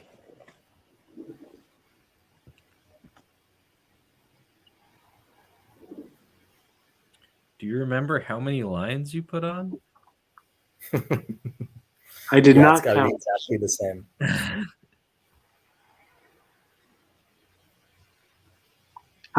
It's funny though, because when you say that, I was worried about the same thing last time when you did like these lines. Oh yeah. How many points? Yeah, but then I just did it random, like did it as best I could to just get the gestural idea, and nobody like it was perfect. It worked great.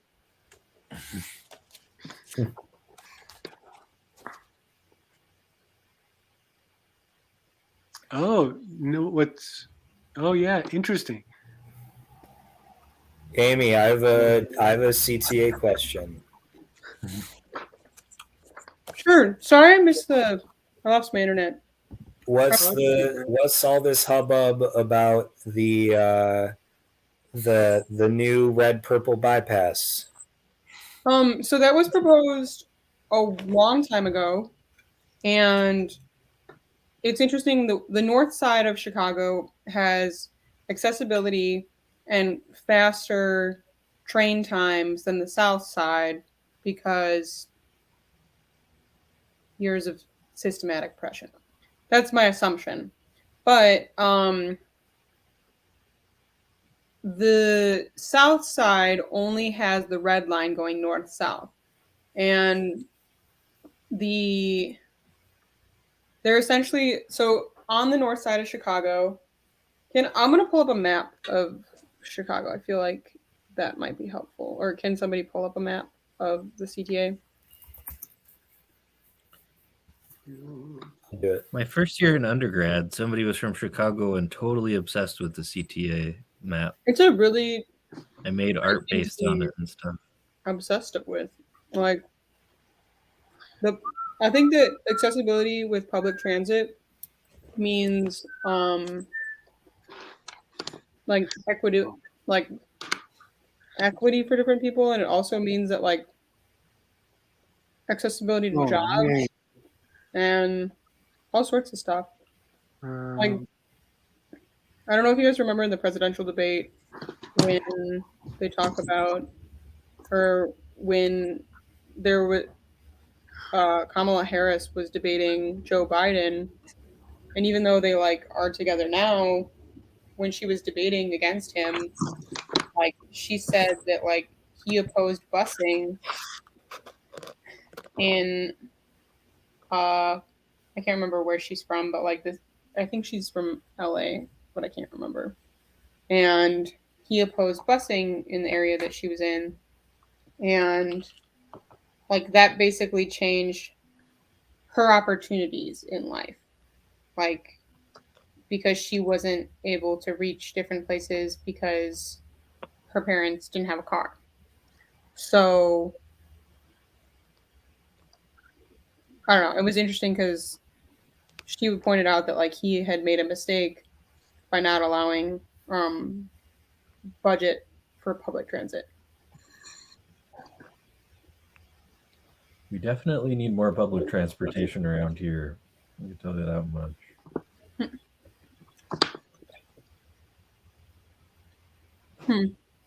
That's a weird. Okay, so if you see the red line in Chicago runs north and south. And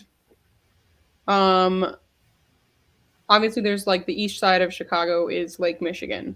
So we just have the north, south, and west sides of the city. And then of course there's like northwest, southwest. And the north side of Chicago has both the red and the brown line. The brown line ends up going a little bit more northwest.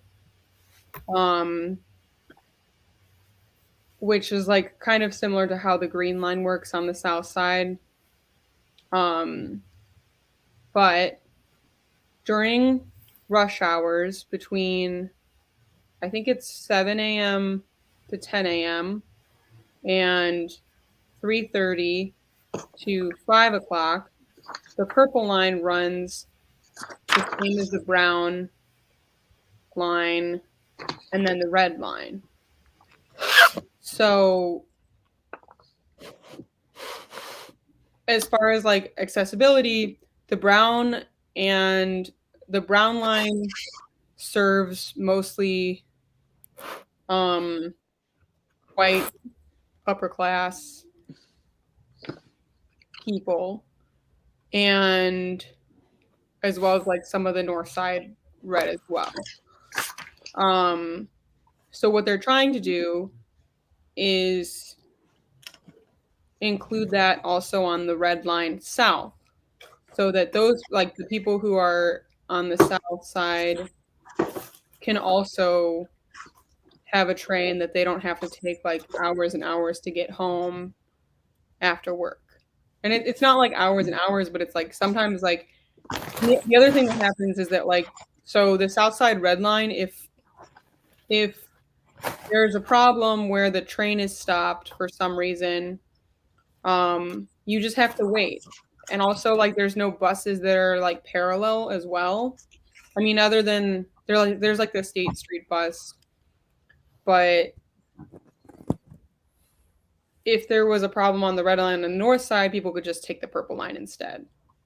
So they're trying to grant that same access to South Side public transit users as well. Where do you all live in Chicago?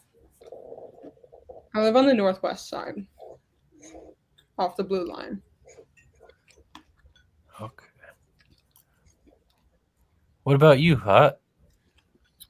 I live off of the Brown Line, which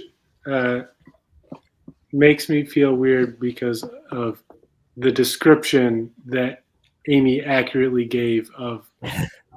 It's weird that they gave the Brown Line to rich white people. Funny. Where did Ryan go? Yeah, who knows? Does he live on what line? Him and I live in the same neighborhood. He's a couple blocks away from me. Cool. I just don't want to be specific because we're on the internet. Stalkers, you know. Yeah. I was thinking, especially this episode and some other ones that we've done, that like this is really just like hanging out that we happen to do, streaming out to that's kind of what it is. Yeah. Sometimes it's I would say more of a show, like there's something that happens for a while and then maybe it like kind of transitions into hanging out, but like sometimes like tonight it's just us hanging out, which is really nice. Like it's so pleasant to hang out with all of you, both of you and all of you now. If we want to be more structured, I think that I don't know. I think that you know how like the Met Gala when they don't understand the assignment, and anybody?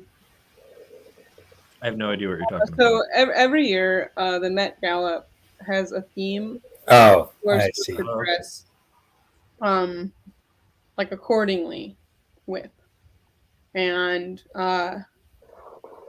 sometimes people go with it, and sometimes people don't, and sometimes people say like that their thing has to do with the theme, but really it's just that they like wanted to look gorgeous.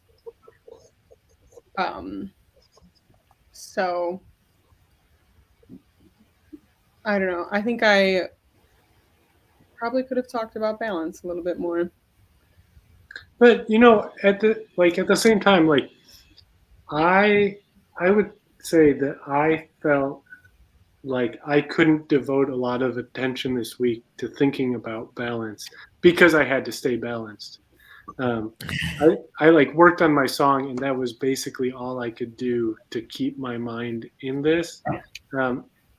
And Max was kind of the driving force to it, but also had to leave at a certain point. And also seemed like it was like wanting to get everyone else's ideas.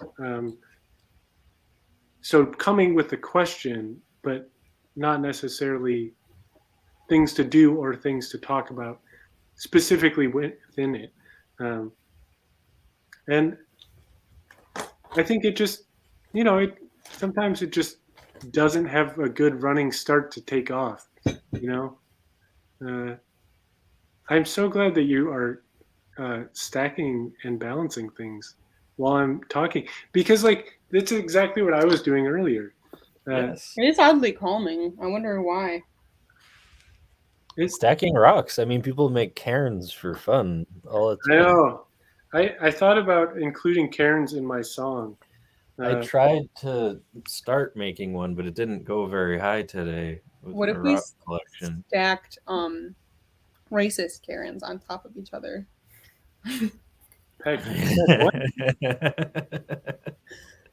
Amy, do you need my pen to stack on top? Here.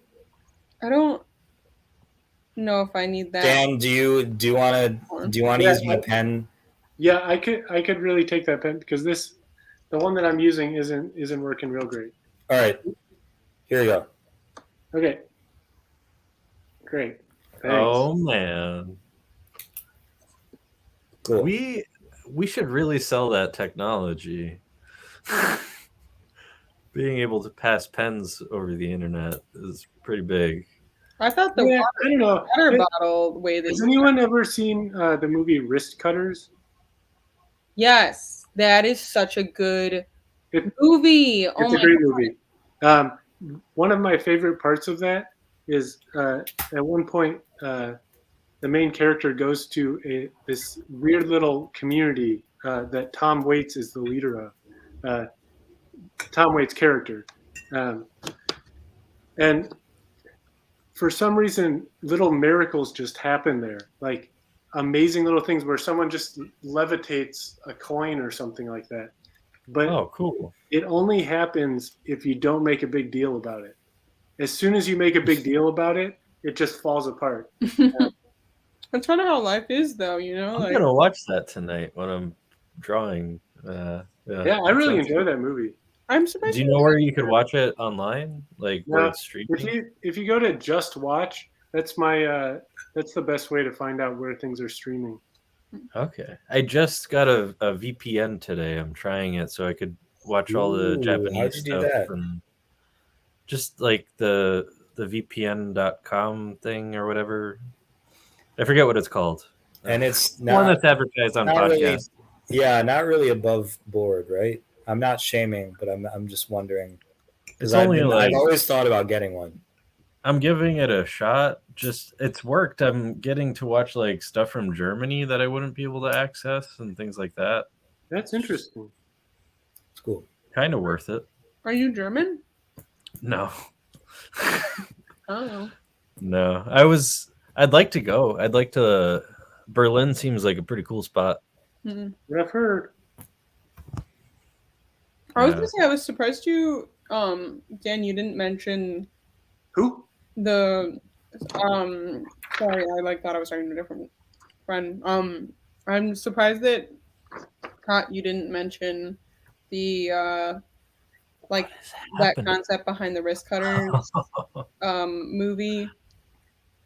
And when I said as soon as I pointed out that you guys had the balance, as soon as I pointed it out, they fell.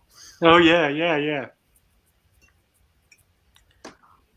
This one is confusing. How would we, from a technical logistical standpoint, all watch this video without the sounds? Would we all mute ourselves and then? Yeah, we'll have to all mute ourselves. Okay. Well, the video's up. Okay, great. Garbanzo.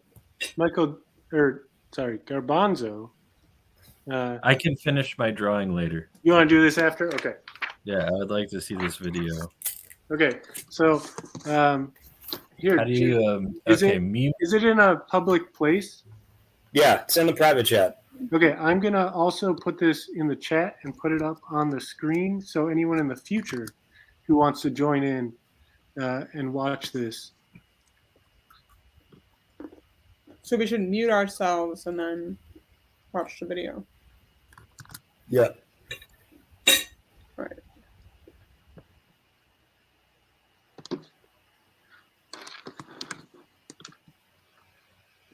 Okay. Okay, let's do it. Let's do it.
Wow, I really enjoyed that.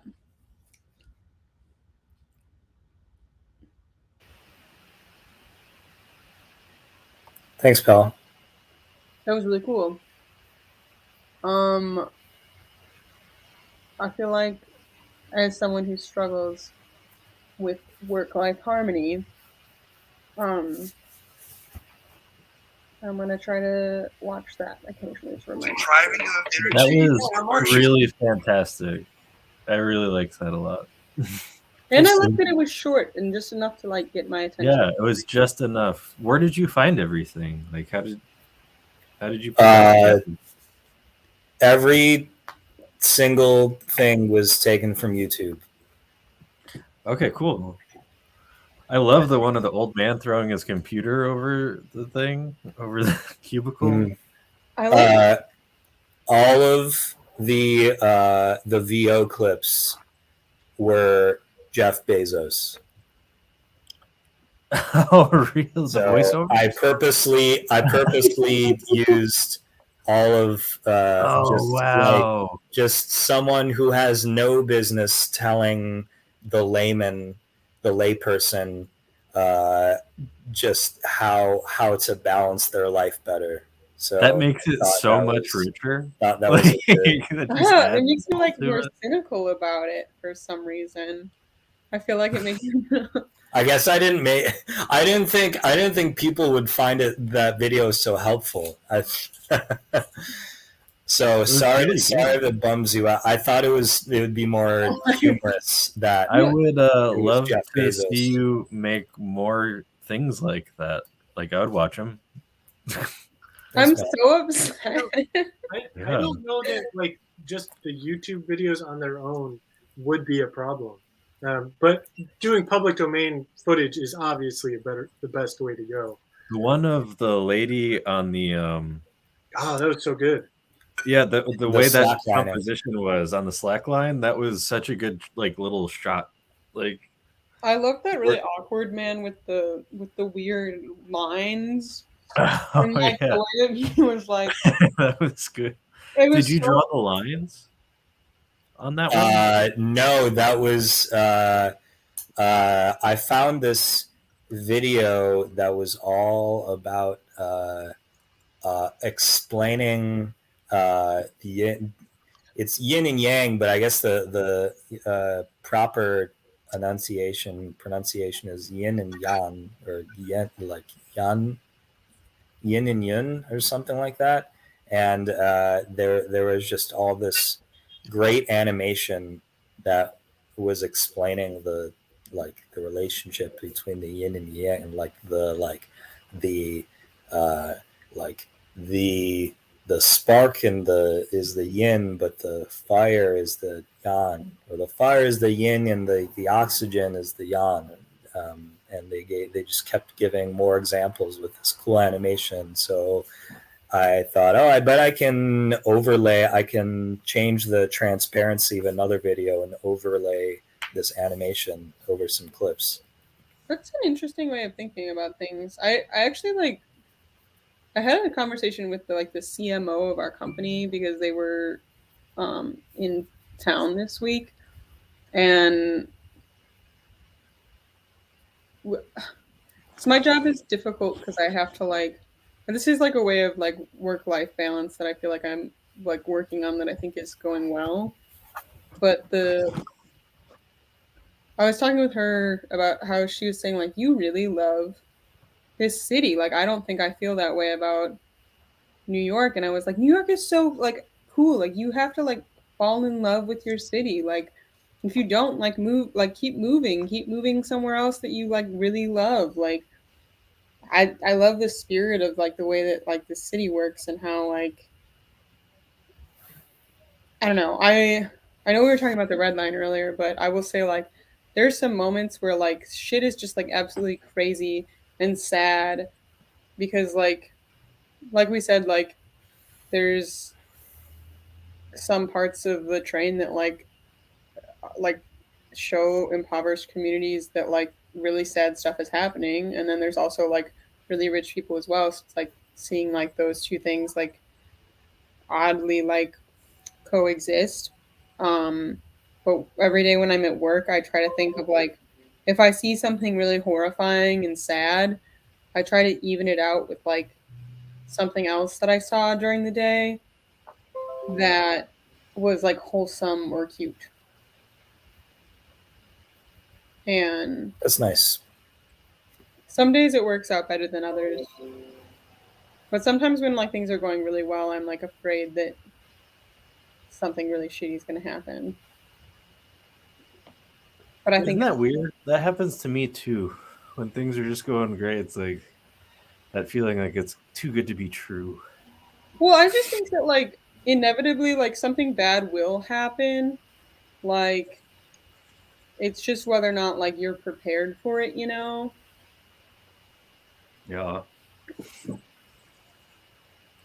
Like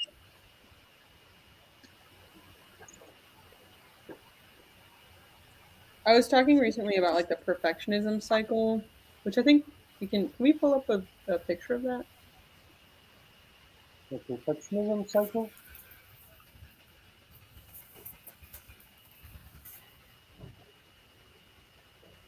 I feel like this is gonna make me anxious. I mean, if it does, we can like talk about something else. We could talk about beef. Oh god. I like actually felt like I was gonna throw up for a hot second when I was like watching that, and I was like, I can't do this. I can't look at it. Like, Yeah, I recognize that you just had to kind of do what you needed to do in that moment. As much as I wanted you to watch it and enjoy it, you know, I also it's important.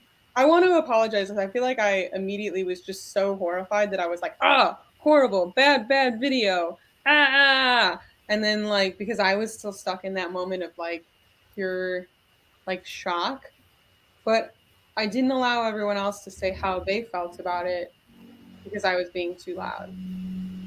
But I think it was also that y'all were like trying to care for me as well, which I appreciate. So, sorry for that. No, it's nice Oh, that everybody has appreciate different it. tastes and it's interesting. Yeah.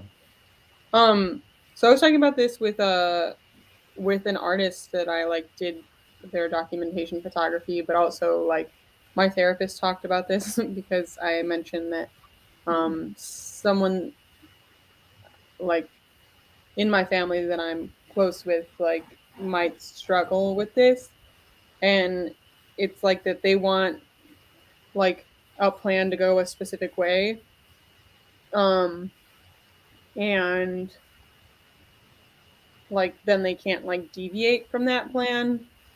But I think like allowing and planning for chaos like kind of has to be part of a system in order for something to go well, you know? That Makes makes sense. sense. um which I think is like a but so like this is it's kind of like a balanced cycle as far as like um I didn't see the procrastination part in there, but I do that one. Right? I know this cycle. oh, I just meant like I wasn't aware that that was part of like the cycle as well. Yeah, it makes sense to me though. I But experienced that. it seems like almost like it's like a burnout kind of thing because it's like I don't know. For me, I feel that like I want it to be so good that I put it off because I don't want to screw it up. Oh, I know that game. I do that a lot too. Oh my god, art school that fucked me over a lot. Yeah. In English writing classes, I would just not write it, and then the day that it was like due and like I fucked up and I knew I was late and I was like, can I just like have I like would talk to the teacher and be like, hey, like I'll take a B like if you just still let me turn it in, and then like then I have that anxiety and I'm like, fuck it. It doesn't matter if it's good, just go. And like then I would have turned in an A paper if I just fucking turned it in on time, but I needed that like ADHD like anxiety because there is a balance. My therapist explained this in this like great way. It's like balance like you need a little bit of anxiety in order to help you get stuff done, but you also need to be able to relax because it's like unreasonable to expect yourself to be on all the time. You know?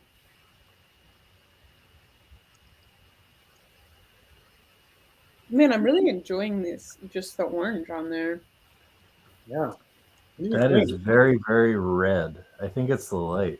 The red. You know, I don't Yeah. actually have a good red. I like orange on it because I assume. Yeah, if it works, I mean, Yeah, it you're doesn't right. have to be the exact You're right. I should go with this orange. You guys know that the word purple was invented by Crayola, and it used to always be called violet everywhere else, but purple is actually slightly more red than violet. I guess. I like when Paul Hollywood says purple. Can you do an impression of him doing that? Purple. Ah, it sounds like nipple. I don't know why. Yeah. Nipple's not a bad word. It's just like it surprised me. That's all. Purple. Pimple. This is kind of related to nipples. I don't know why this is like all-time segue. There is a title for a show. My sister made these cookies like a couple Christmases ago. Here we go. Yeah. She, you know those like the ones with the Hershey's Kiss, the Snicker. Yeah, the nipple cookies. They're snickerdoodles, but they made these ones that I knew like, exactly where this was going.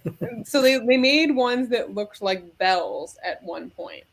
That like they had a little bit of chocolate in there, so it's almost like a Reese's, but they were like made by Hershey's, and they looked like Hershey's Kisses. However, they were like curved at the top to look like bells for Christmas. And the tops of them like had a little imprint in them, and my sister put them like on all the snickerdoodles,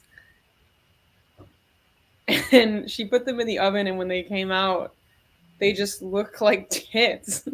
And I just thought that was so, because this was years and years ago, so like probably like maybe a freshman in high school. I was like, you can put that down if you want. Oh, thank you. I was getting tired of holding it.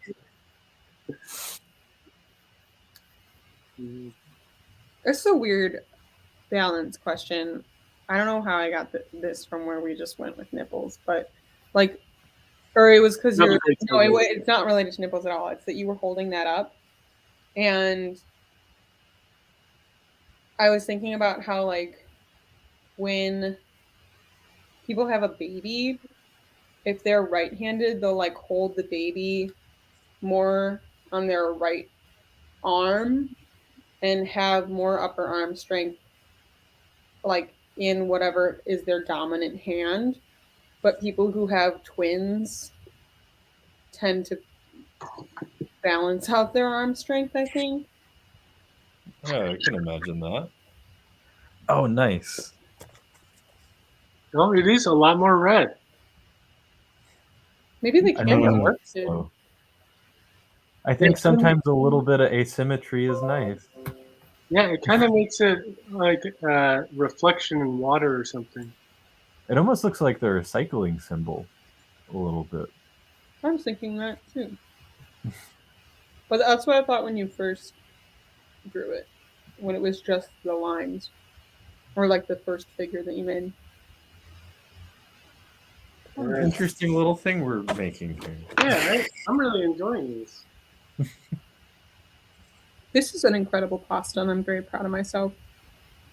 It looked good. I'm glad I remembered to grab lemon juice because I feel like that really evens everything out. Yeah, balance and taste is so important in food. Yeah. It seems like a weird flavor combination, but like pasta, olives, cauliflower, capers, lemon juice, pistachios. A lot of strong flavors. Can you think of one dish that has all of the flavors in it? My mom's beef stew, and I hate it. Wait, So It's it's like- sour and It is. spicy. Oh, there's. It is literally the grossest thing, and it gets stuck in your teeth. It like so. It's like sweet carrots, potatoes, like a weird stringy beef that gets stuck in your teeth. And That sounds horrible. there's like chili powder in it. Like obviously Hopefully like she's garlic. not a viewer right now. We don't die. But no, it's oh man, it was so gross. I'm trying to think of like all the things that are in it because there were just so many like peculiar items. Hot helped me make a catfish stew the other day that was like sweet and like salty and spicy and was very flavorful. yeah, that turned out really, really well. I've kind of had a craving for catfish lately. Had Maybe I might it need for to make it dinner happen. yesterday. The leftovers. Mhm. You craving for catfish? Yeah, I think I'm gonna like bread and fry some of that kind of catfish. Hell yeah. Oh man, there's this place. I think we talked about Harold's last time we were on. I just Is like that a deli type deal or it's like a Southside chicken place, but nice? I found out that they had catfish, and like I was having like I think I told this story a couple times ago, so I will keep it brief. But I just was having like the worst fucking day, and it was just like one of those like I got hit on by a ton of creepy old men, and like it was cold and it was rainy, and it was just like everything that I was trying to find I couldn't find, and it just sucked. And then I was like, I'm getting soul food to cure my soul right now. And I like walked into this like chicken place and I was like, do you guys have fish? Or no, a friend of mine had told me that they have fish, and I was like, all right, I'm gonna actually try this. And it was Nice. everything that I needed in that moment. However, it like they do have like tiny bones in them, so you have to like make sure you pick them out. Trout's like that. Trout has a lot of bone, but it's good. It's worth it. Catfish had a lot of bones too. We had to deal with it. Yeah, it's hard work. Do you guys know about the different kinds of chopsticks? Mm-mm. Another great segment. Enlighten me. So the reason why, there are different shapes, different kinds of chopsticks, and historical reasons why each is each way. But I'm gonna pull out a pair to explain. This is related to the bones in catfish. I swear this is not random. So It's almost like how you have different forks at fancy restaurants of different sizes for different dishes. yeah. I can't find one of these, but okay. So there are normally two of these, and I just can't find the other metal chopstick. Actually, haha, I can't find them at all. This is a straw. I thought that was a straw. Yeah. Okay, so essentially, there are metal chopsticks that look like this, but are shaped like this. That are like slightly less pointed, but like still kind of narrow. And then there are chopsticks that are just like circular on the ends, and Chinese chopsticks are circular on the ends. Japanese chopsticks tend to have more of like a point to them, like these ones. And the reasoning for that is because Japan is like near the sea, and they tend to eat more seafood, so this allows them to pick the bones away from their food. Ah. And then Korean chopsticks are similar to the Japanese chopsticks, slightly more rounded, but are like made with metal for Korean barbecue. Oh, interesting. Mm, I had some of those. yeah.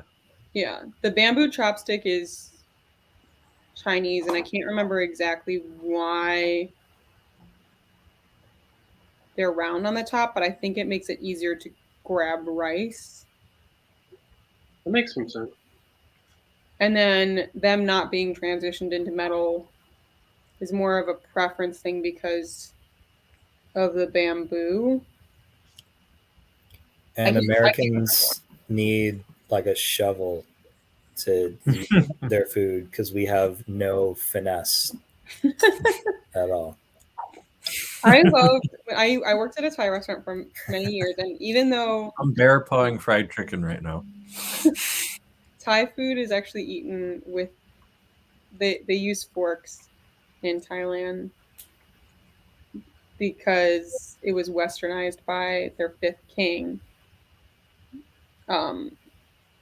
Which, if you guys have seen The King and I, there's a lot of references to that in that movie, even though there's a lot of like fucked up stuff in that movie.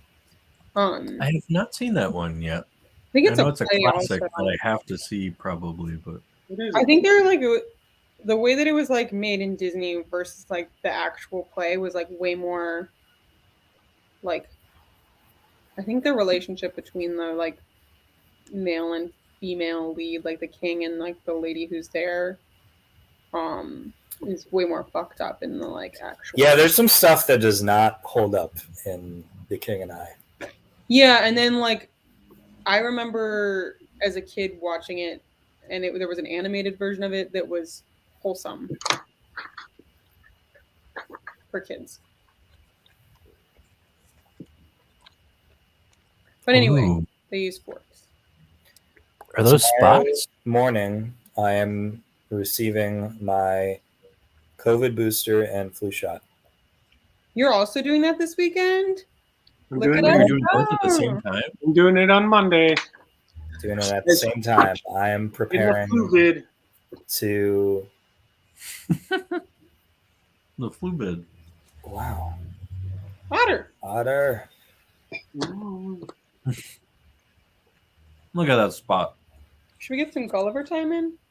Yeah, let's get some Gulliver time. Let me see if he's napping. I can't wake him up when he's napping or he'll bite me. He's like Also, it's Jupiter. kind of a dick move. But he has spots on the other side too. Oh, look at your little spot. I think he was sniffing at my feet. Otter. Oh, I like He's just making Oh, biscuits. tappy taps. tap. He's kneading. We leave He's that blanket. bouncing. We leave that blanket there for him because he likes to knead it. It looks like he's playing the piano a little bit.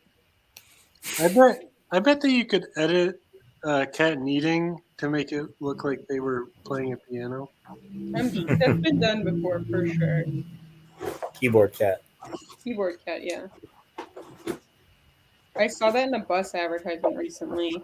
It was for adopting cats, and they featured keyboard cat.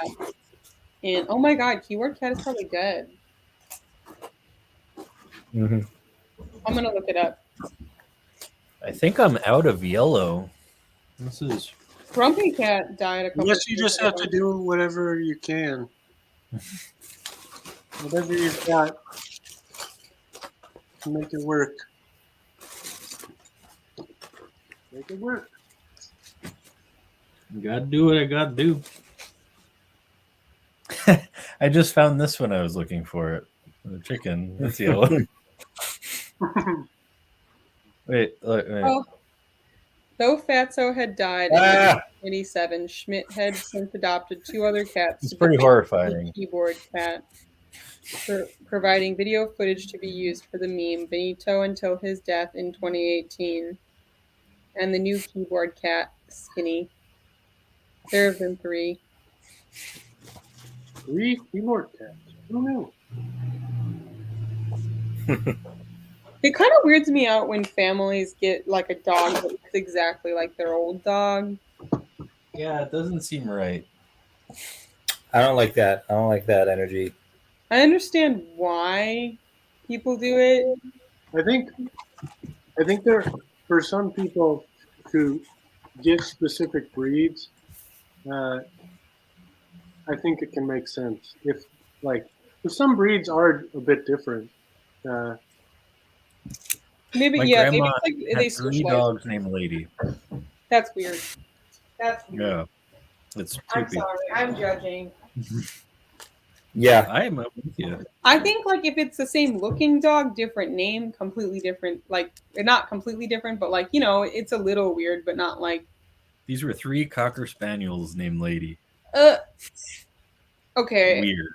maybe Not right. I get it with that context a little bit more. But is Can it I like see that drawing again? Huh? of course. I don't know how I feel about that. Okay, I'm good. I got it. You can put it down now. I feel like I found yellow. in that case, there's a chance that it's just like I found the perfect name for a cocker spaniel. Like, and to be fair, I have a neighbor that also has a cocker spaniel named Lady. I know. I can think of 2 cocker spaniels I've encountered named Lady in my life. Right off the That's bat. bizarre. What's happening to all the male cocker spaniels? Because they were all, I don't know. That's weird. What if its name was Mister? Like she just got like another one. And it's This like, is my dog, Mister.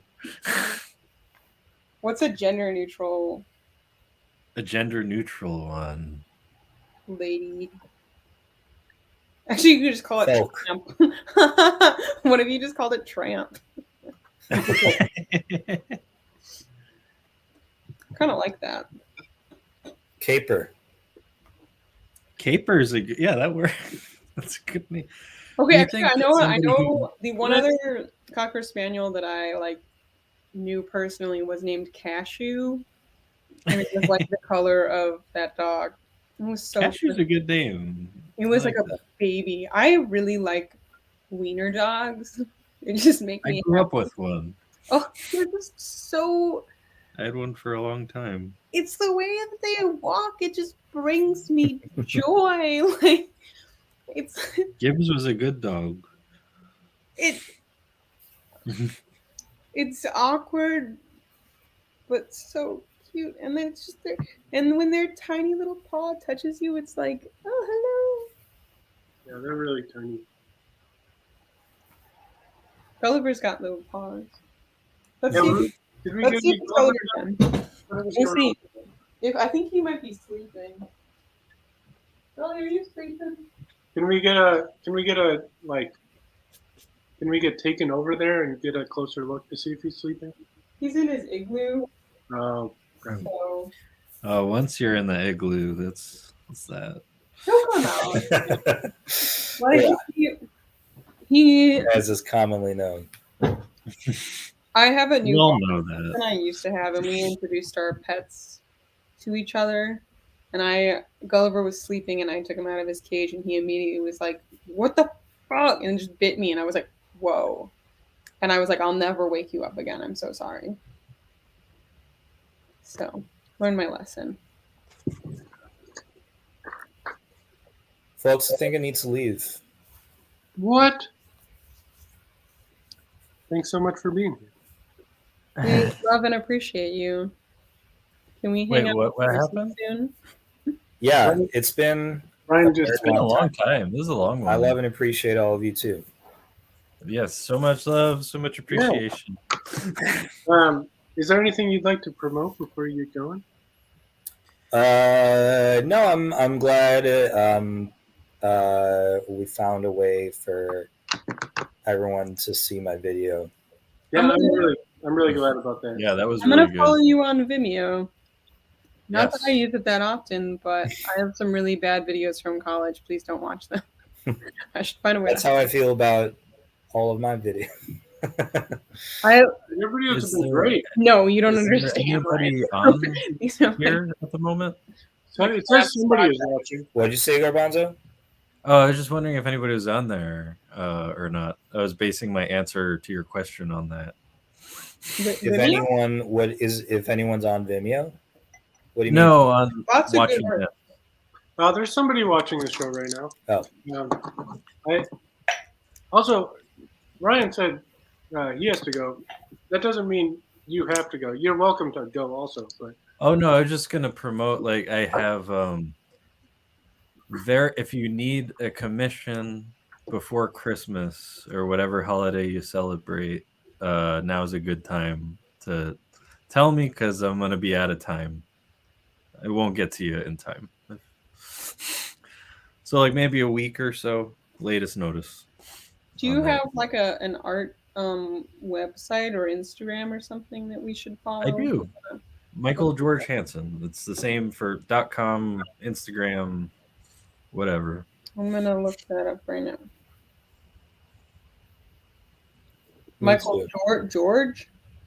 Yes. And Hansen with an E. Yeah, there you go. Maybe I spelled Michael wrong. Yeah, I did. It's a weird one. Okay, M-I-C-H. it's in front of you. It's on the screen. Yeah. Currently. Thank you. There we go. Wow, we have 2 mutuals. Look at us. We should be friends. Wow. This is such a cool page. Cut your own hair. I haven't seen that. Show poster. It's so cute. No, that's funny. I suppose maybe you haven't seen it. I got a commission from the What Your Body Can Do thing. Somebody contacted me and wanted me. Oh yeah. To do a portrait. Wow. That one was really good. I retweeted that one and it got a couple likes. Oh really? Yeah. I've never been on Twitter. I don't know what it's like over there on Twitter. If you are looking to waste some time, have a good it's a good time to waste time. Let's eat everything.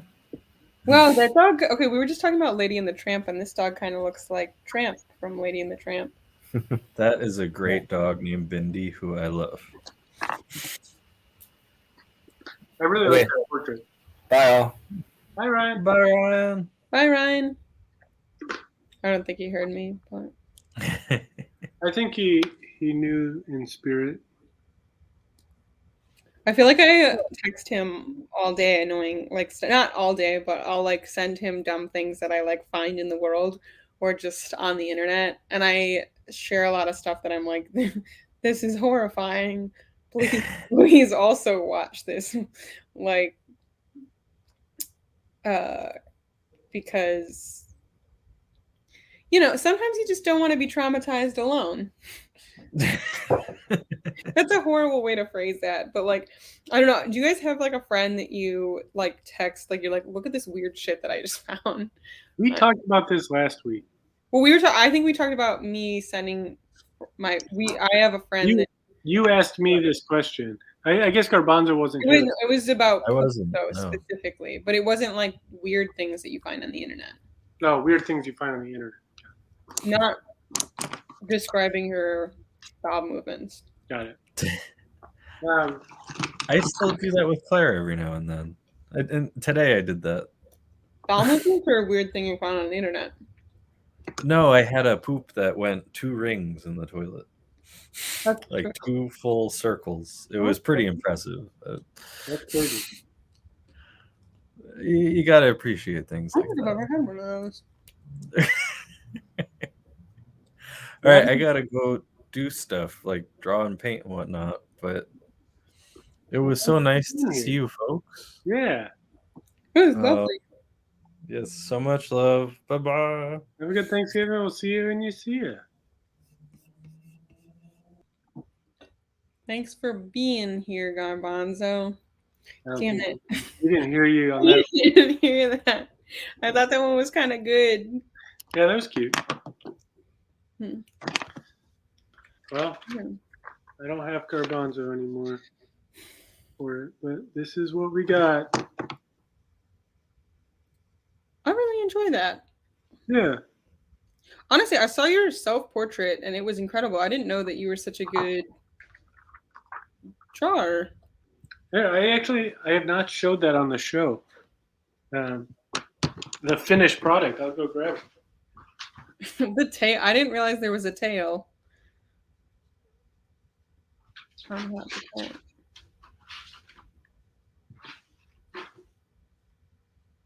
It's really good. Yeah, this. Oops. Woo, hello. Get your reaction. Yeah, it turned out. This one turned out, I think, as one of my best. It's honestly like really, really good. When you text it to me, I think I was in the midst of chaos, so I didn't fully react. And I wanted to make sure I got time to tell you it's really good. Thank you.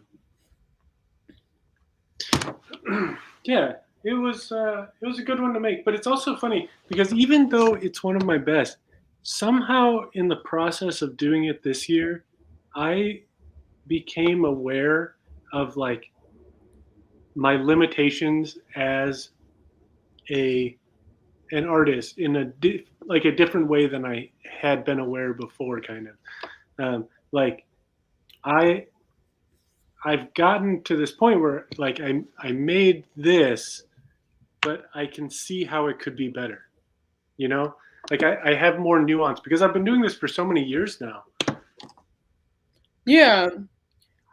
I mean, like there are certain things that like I mean, when I zoomed in, like I think you've even changed it a little bit since you texted to me, maybe.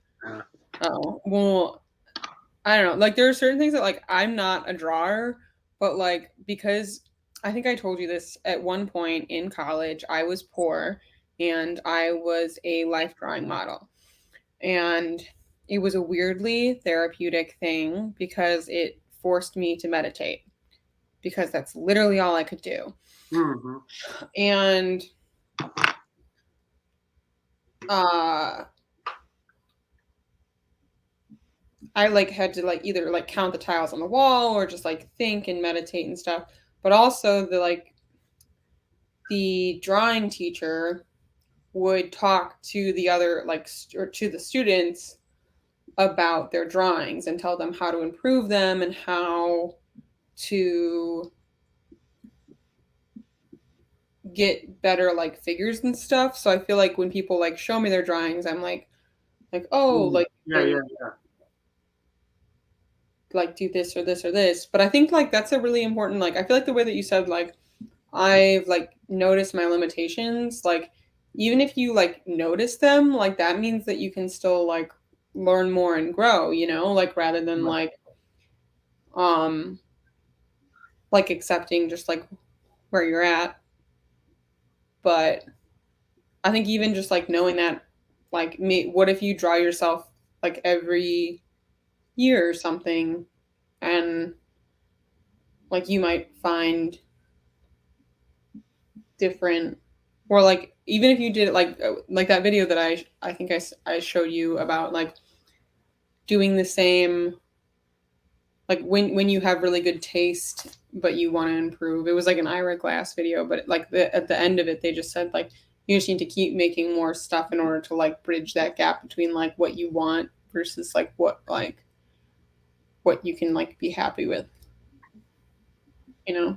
But I think it looks incredible. Thank you. So. I first want to admit ashamedly that I still haven't watched that video. And then I'll aggressively text it to you until you watch it. Great, that would be perfect. Yeah.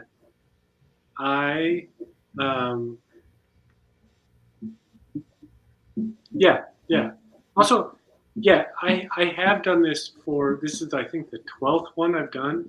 But the funny part is that I basically don't do art similar to that at any other time of the year. And if I just did that, I think it would improve drastically much quicker. But I've gotten into this weird habit where I've been doing a lot of other things, and I just haven't painted besides doing that, basically. It's really interesting. Yeah, I mean, maybe it's like maybe that's a healthy way of you to balance too. Like, I mean, like figure out like when it is that you're in the mood to do something. And if that's only once in a while, like Well, that's actually so. The reason I started doing this is because I wanted to have uh, some way to keep myself be an artist once every year at least. Um, hopefully for the rest of my life.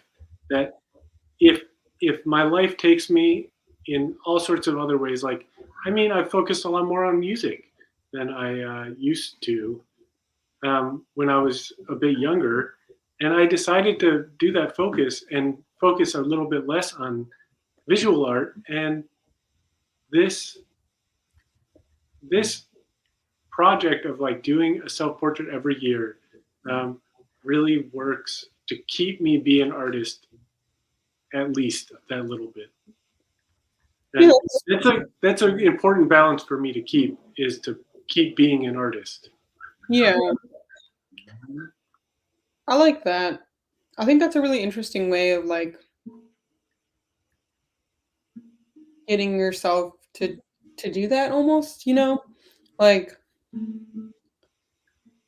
I don't know, it's interesting to hear like I know so many friends who like we had a conversation last year during the middle of the pandemic. I decided to get a group of people that were in my senior photography class together, and we all hopped on a Zoom call and just talked about like photography and like how things are going and if we're making work and if we're not making work. And so many people were like, I have not made work at all, or like I took a year and didn't make anything, or I just kept making work. And it was interesting to hear like everyone, but every single person at least at one point was like, you will never make work in the volume that you do while you're in school, you know? Like unless you are working full time only as an artist. Right, right. And even then, if you're working full time as an artist, like that's a small percentage of people who just sell their own visual art versus like who do commission based work. Did you what so you were an art major? This is an interesting, so I took a weird turn. So I always wanted to be a photographer ever since I was a kid, and then a lot of people told me you can't make money doing that. So I was like, I'm a diabetic, I need to make some sort of money. So I thought to myself, well, I'll teach art. And teachers don't make a lot of money either. So I did my first 2 years of school as an art education major. And or my first 3 years actually. So my third year, I got all the way into like I did all of my like first 2 years of student, or not like student teaching by myself, like with another teacher. Yeah. But like I would once a week teach 2 classes to pre-K to 3rd grade, and I had my own 3rd grade class with 2 other students that we shared, and one of them dropped out, so it ended up just being 2 of us. And then I was supposed to teach middle school, and then I was having some like mental health problems, and I just like couldn't. Well, part of it was like my ADHD. I couldn't keep up with the program because my medication just like wasn't working for me, and I like couldn't keep up with like the due dates. So I had to like find a way for it to work for me, and then I missed handing in my lesson plans for the year by a week, and then they said, sorry, you can't teach, and they were going to have me like skip to the next year, and they just said like, we don't recommend that you go through this program, which like was so devastating to me. And I remember thinking like, I really just like, that was like rock bottom for me. I was like, I don't know what I'm gonna do with my life if I can't be a teacher. Like, I'm never gonna be like successful. And then I was just like, you know what? I'm just gonna change my major to photography. Because like I already went through art school. I didn't want to have to like change to something else, and I didn't really have another like passion. And I was kind of like, all right, well, I'm just gonna major in that. And it ended up being, because I remember I had dropped my photography class that same year so that I could focus on teaching and getting my lesson plans in and stuff. And then I think I failed almost all my classes except for one, which was my physics class. And for some reason, I was just like, this class is not that bad. So yeah, then I changed to photography, and that's when I started getting straight A's. Because I was, or well, like almost straight A's, but you know, chose something that I was passionate about instead. Yeah. So you ended up majoring in photography, like as your graduating major. Yeah, but it was like fine art photography. So there's schools that'll do like photography, and it's more of a technical based program, which I think I probably could have gained a lot more experience in. Like, I don't know, art school is like a weird, fucked up group therapy in a lot of ways. I don't know if you felt the same way. I didn't do that. Yeah. I don't know. I just think that like a lot of it is like, oh, like it's like, can you get into the mindset to make a like work always? And like I don't think that a lot of people are made to do it in the way that it's taught in art school. I think that like there's a lot more like it's a lot of like psychological, like, oh, like let's like read a million like essays about like all like the understanding of all of art, and like, yeah, that's helpful in some ways to get into the mindset of like, where do I exist throughout all of time? And like sometimes it's like just get into some weird interests and like make work about your weird interests. Like, yeah, I am finding a similar thing. There's an idea here that I want to come back to, so I'm just gonna like put it in this card here. Okay. Yeah. But I'm finding a similar thing in the idea that when I'm in school for psychology right now, and psychology, I am learning a lot of things, but a lot of it is not doing the art of psychology. It's not doing the practice of it. It's just reading an essay about a thing. And it's really important to have like theoretical knowledge, and it's really important to have are you talking about like the scientific knowledge? Clinical? Is that what you're trying to say? Yeah. Okay. But even just the practice of it, like talking with people, is an important part. Listening to people. We don't really do any of that, and it has such a disconnect from the experience of doing it in like any other context except for that. Now he wants to step on my arm. It was the way that she swayed her little butt away. Like, oh. And the way that her little ears when you were wearing that. Oh, Otter is a boy cat. Oh, sorry, I misgendered you, Otter. I don't think he really minds, but I will say he's totally a boy cat. He, yeah. Are there? I don't really know a whole lot about cats. Are there things that boy cats do that lady cats don't do?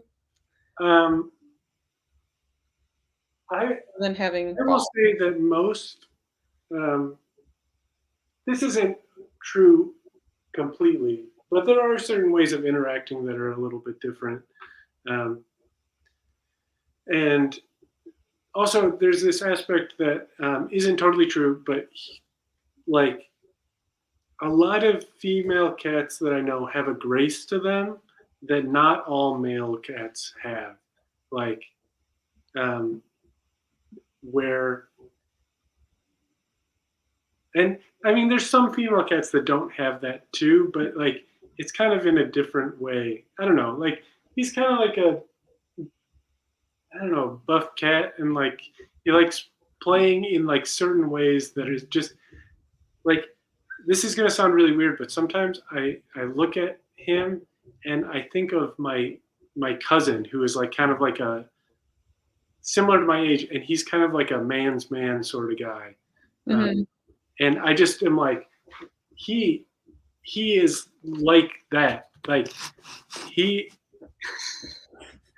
is just like, He has all the male gender role. yeah, like, and I don't know, it's just something, I look at him and that's what I think. I don't know, it's just a funny thing. So Gulliver is a male guinea pig, and normally you're supposed to pair guinea pigs together with another guinea pig, Mm-hmm. but Gulliver is an aggressive male guinea pig. He does not like other male guinea pigs and wasn't paired with a female guinea pig in the meantime.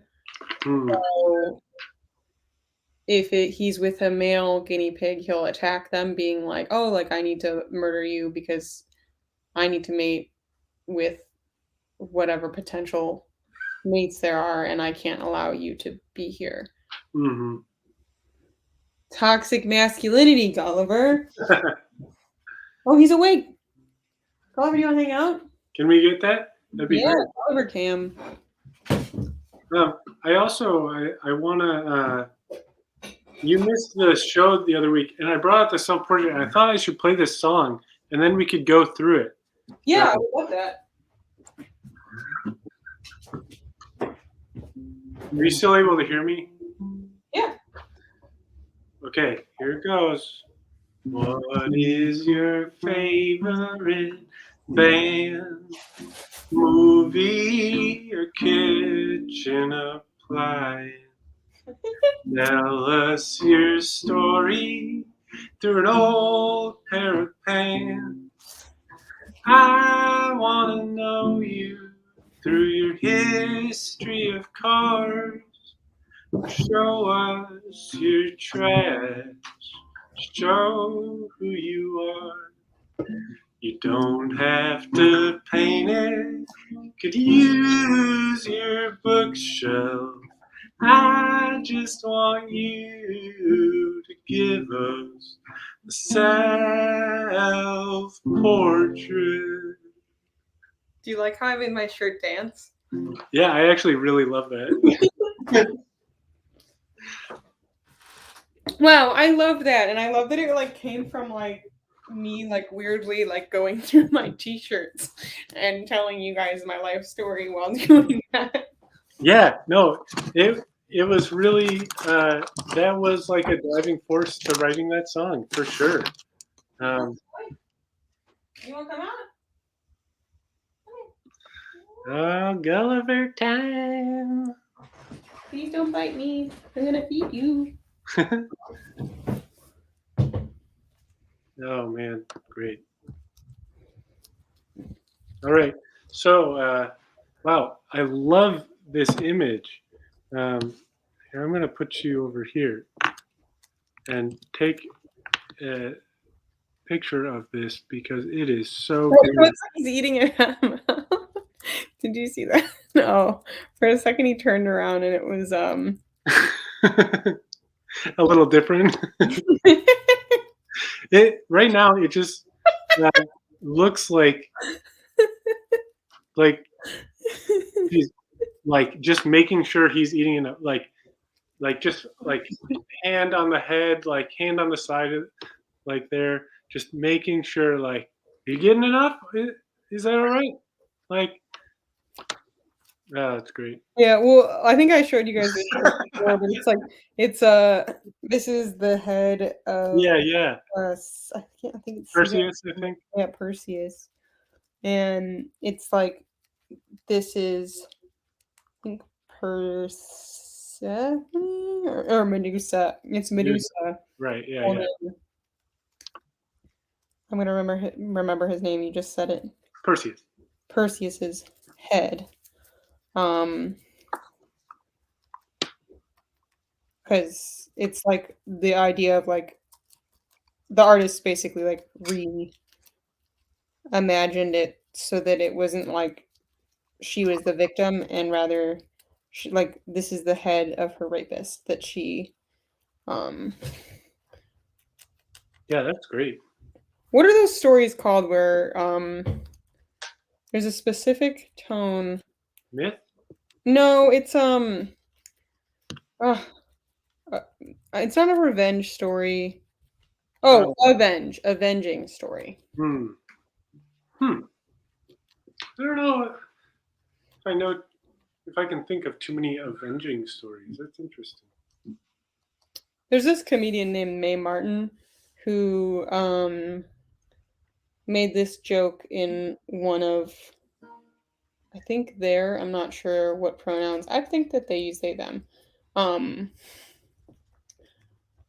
And they said that they were so jealous of like this like it's gonna sound horrible when I say it, but like the way that they set this up was different. It was like man, I feel like I'm jealous of people who need to like with murdered fathers because like I feel like I wake up every day without a purpose and like and she's specifically talking about like Luke Skywalker and like all these other like fantasy heroes because like that's like how so many stories like start out as like she said that life is really vague and like they never wake up like what should I do, start a blog, like they're like you like every day you wake up and you're like I must avenge my father, which I don't know.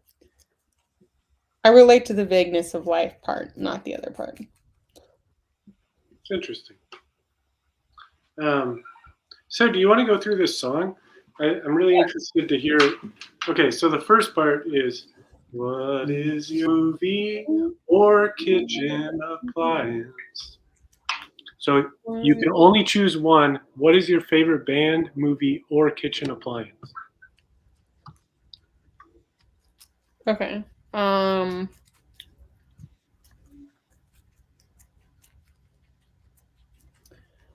my god, this is such a hard question.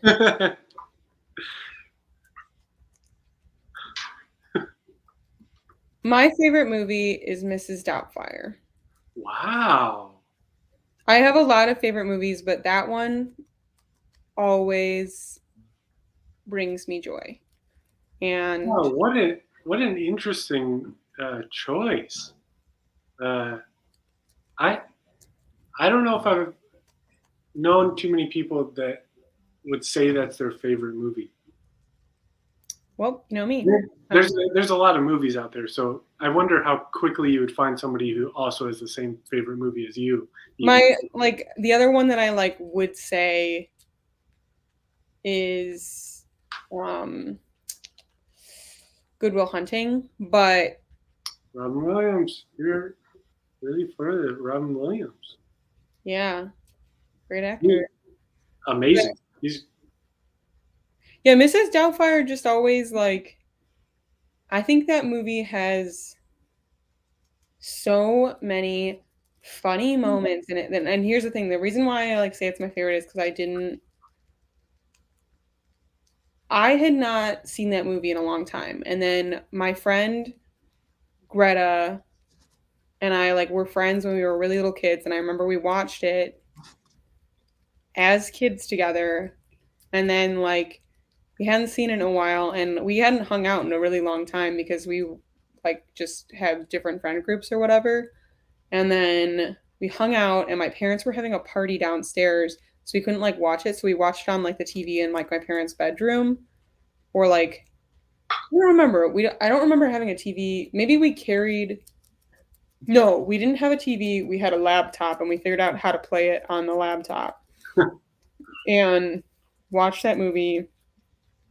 And I just laughed like so hard. I remember like I was kind of going through a lot at that age because it was just like a really like tough time for me with like some like family trauma, and it just made me laugh like so hard. But also like I think it brings the laughs, but also like has some really wholesome moments. Great. I love that. I really I feel like that is exactly the sort of answer that I wanted to get from that question. Like, because I feel like it told me stuff about you, you know, like not just like the answer in itself and which category you choose and everything is like an interesting thing in itself. But you told me a story about your life and how you had like family things going on, like family trauma, like those things came out through the telling about Mrs. Doubtfire. Yeah. Not that you're like particularly closed off about talking about stuff like that. Like you might have mentioned that earlier in this show already, but like I don't know, it's just I appreciate you going into so much detail with that. It was great. Of course. I mean, like I think I also might have chosen like if I was feeling less like less vulnerable or something, I might have chosen. I don't know. I think even if I chose kitchen appliance, I would have gone into like how my brain works and why. You know what I mean? Right. Like, yeah, but it would have been a different aspect, and it would have, I think, showed a different part of you. But I do like the point that you just made that, like every experience, like every time this question is asked, you might give a different answer, and that really is reflective of that precise moment. Like, even though that you are yourself in that moment, you are also different than other times. yeah.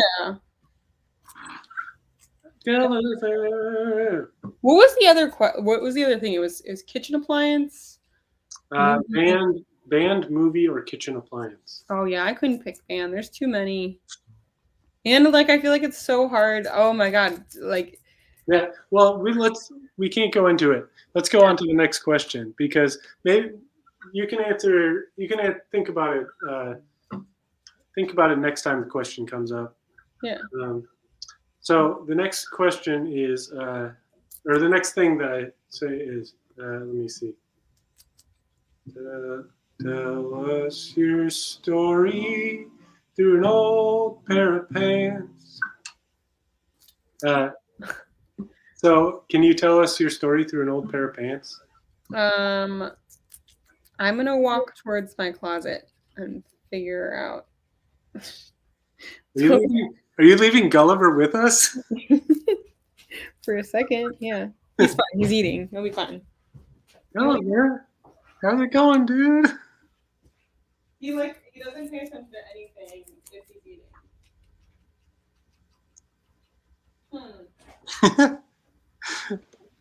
Gulliver, oh, here's a song for you. I'm singing one for you. Oh, Gulliver. Oh, Gulliver. I'm singing you a tune. I only have 2 pairs of pants. So I'll tell you the story of the pants that I'm wearing. Well, make sure to also like tell us your story through an old pair of pants. Oh. Though, admittedly, telling the story of those pants would probably tell us part of your story. The reason why I have these pants is because I had to this is so gross. I had to poop.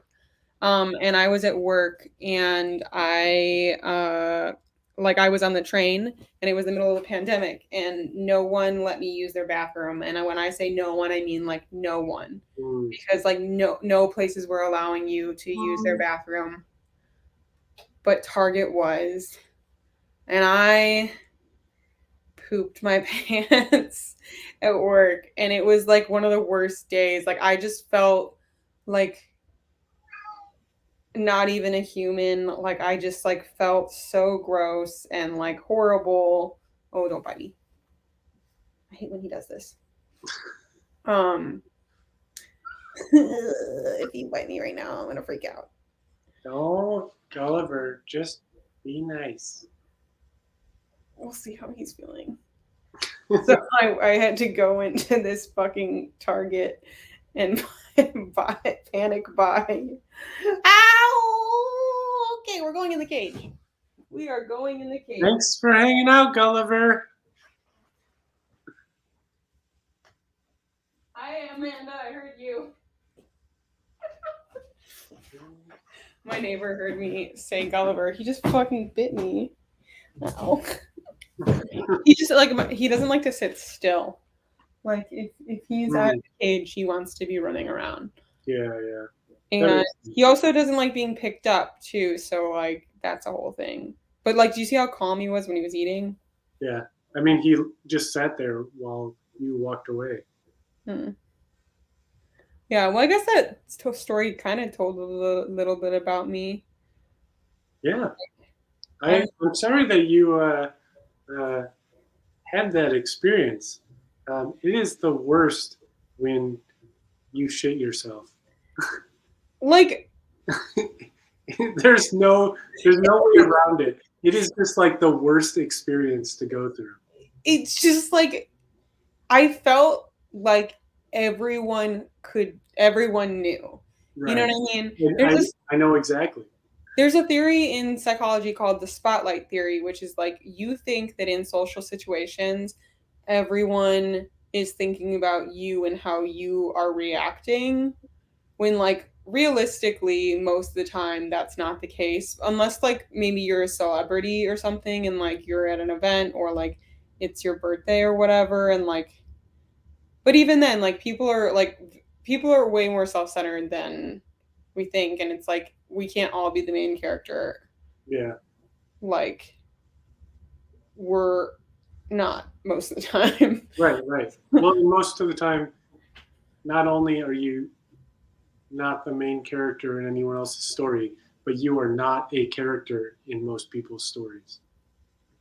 Yeah, true. So yeah, that was actually the last time I shit my pants, which was over a year ago, and it was completely based on like me eating a fibrous food, and then like it wasn't even like anything crazy. It was like I think my mom made oatmeal cookies, and then like I was on the train all day, and I could not find a bathroom anywhere. So I bought these. Great answer again. So the next one, let me see if I can remember where we're at here. I want to know you through your history of cars, or show us your trash to show who you are. Was that trash or cars? Yeah, so you can, in this one, you can either tell us your history of cars, the different cars that you've owned, or you can show us your trash, and it'll tell us something about you. Oof. Okay, I think I'm gonna go with cars. Ooh, interesting. There's literally so many. I'm a terrible driver. Well, I would say maybe keep it brief in All right. terms of like. Uh, I'm gonna write down all the ones that I can remember. okay. Red, Red red van, Equinox.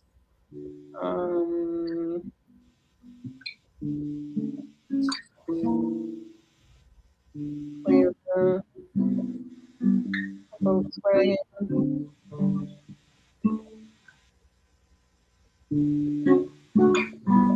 Yaris.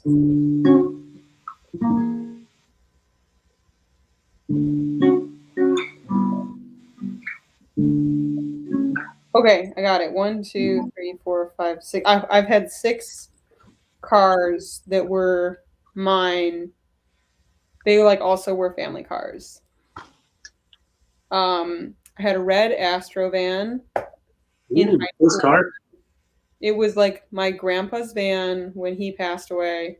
Ended up becoming my dad's car, then became my car. It still exists. And our mechanic owns it because we were like, fuck this, we're done with it. Like, this barely runs. And then they were like, this would be useful to our business. Can we buy it from you as parts? And they were like, yeah. But we also like, it's a giant Astro van and we didn't need it anymore. Right. Then I drove a Chevy Equinox, which was my dad's car. He got a new car. It was like he got a new car for work. Mm-hmm. Yeah. And he was driving a truck. Chevy Equinox. I don't know if I know what a Chevy Equinox looks like. It's like a small SUV, and the sound system in it was fucking amazing. Like the bass, you could like pump real, like you could blast it, and it wouldn't break, and it sounded really nice in there. Which is like why I really liked that car. And that became my car that I shared with my sister in high school. Then she took it to college. And then... Okay, so let's start here. You got a red Astro van? Yeah, it was a GMC Safari, but it's the third one down on the right. Third one down. Oh, here? Left one. No, oops. I went backwards. This one? 2 to the right. No, third one, sorry.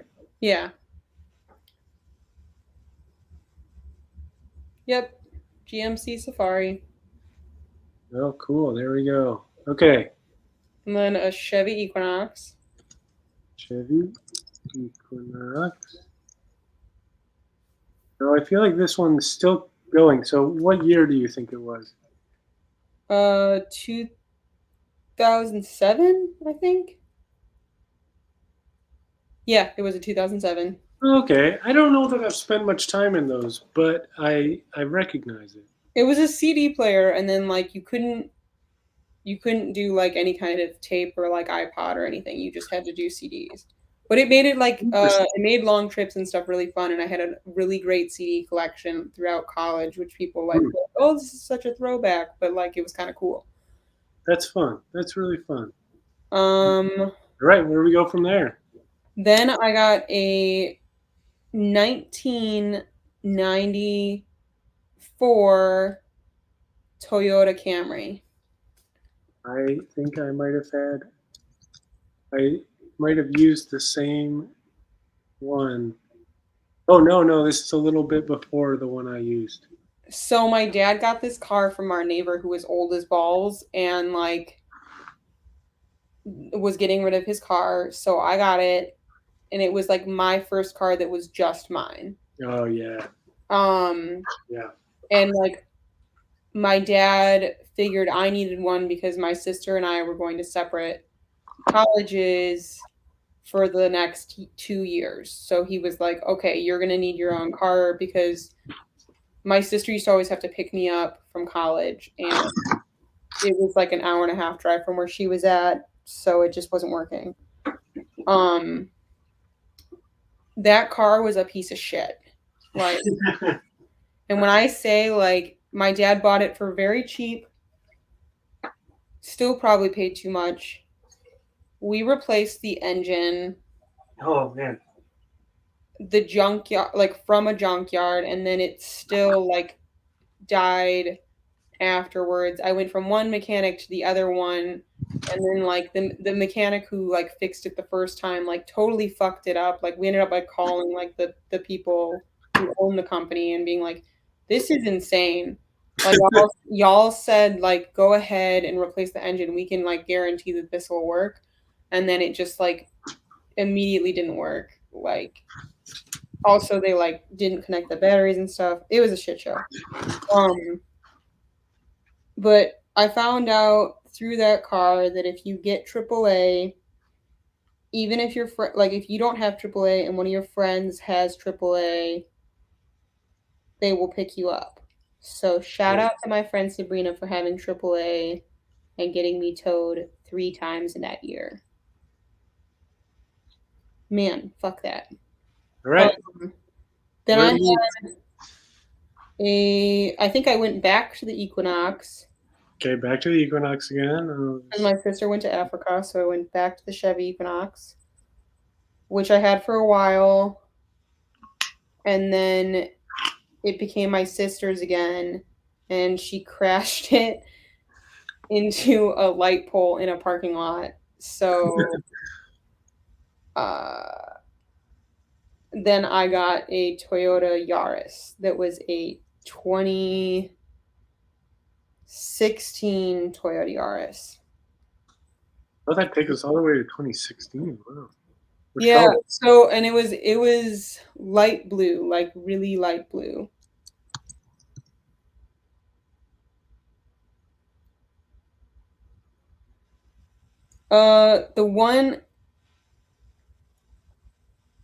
The really light blue one, yeah, you see it. This one? Yeah. Yeah.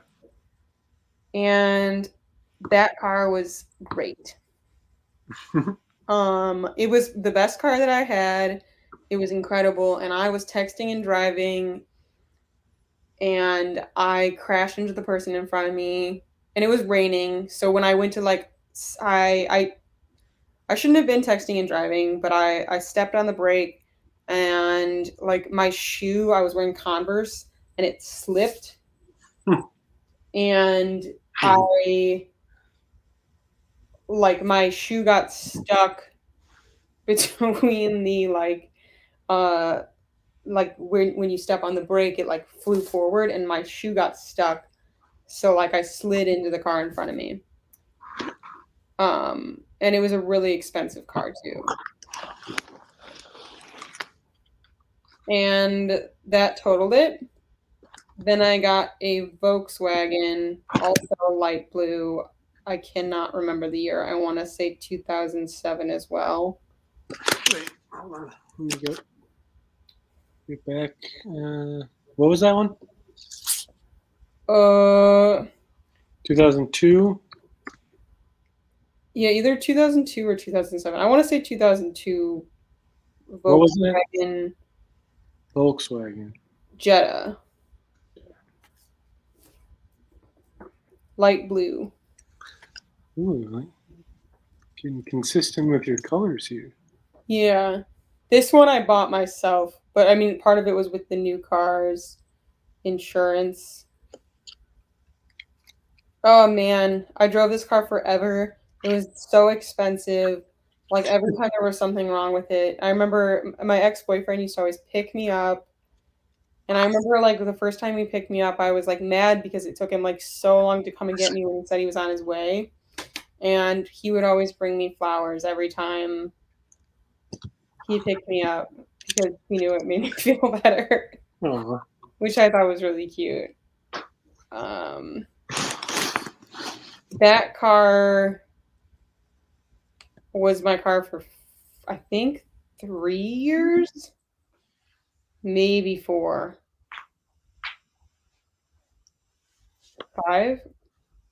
No, it was at least 3 or 4 years. I had that even when I moved to the city. Apparently, rats like to live in them.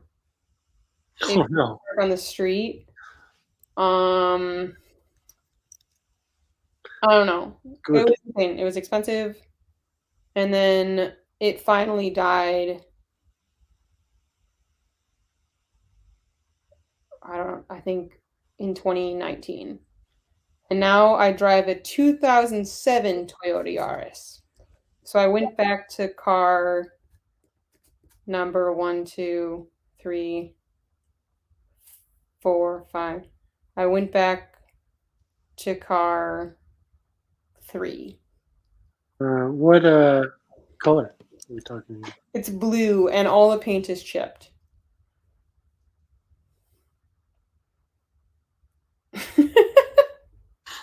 Nope. Screwed Honestly, I think all of them. It's 2007, not 2017. Oh, I don't even know how that happened. Also, I think I said 2007 Jetta, but you were right. It was a 2002.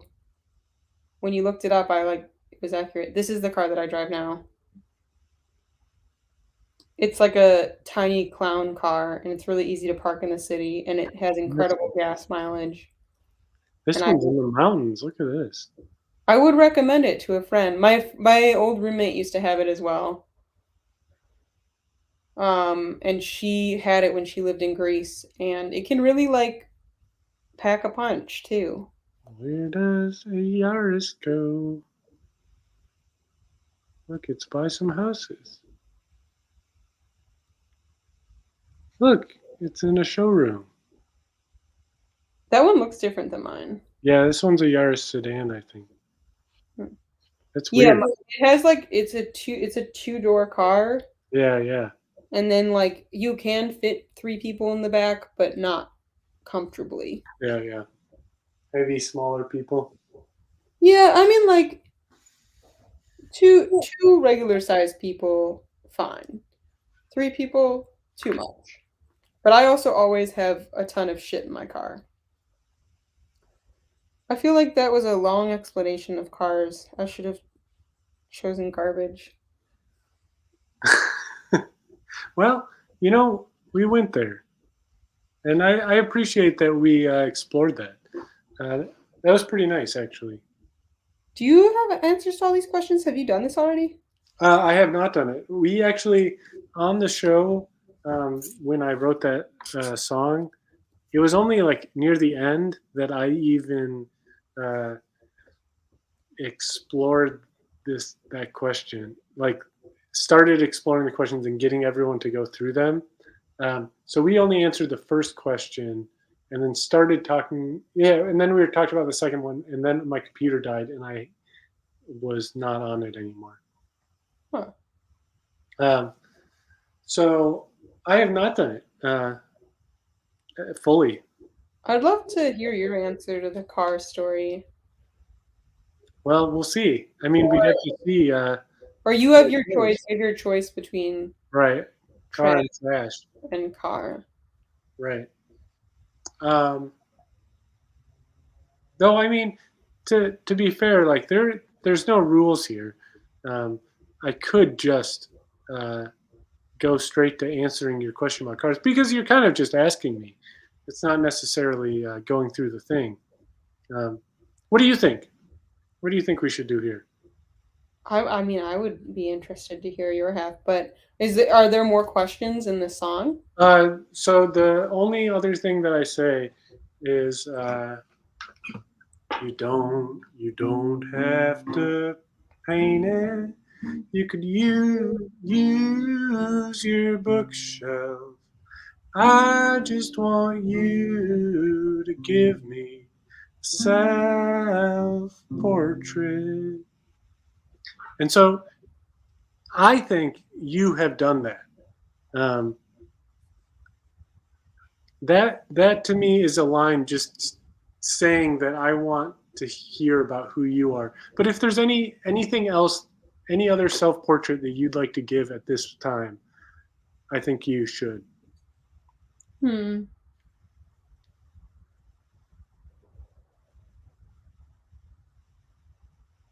I'll make you bigger. I'm trying to think. I feel like I have so many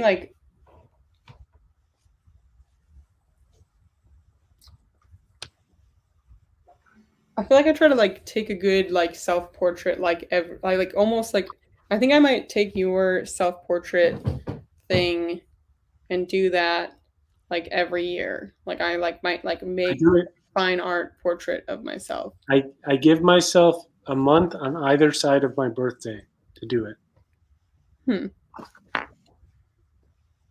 You had a birthday recently.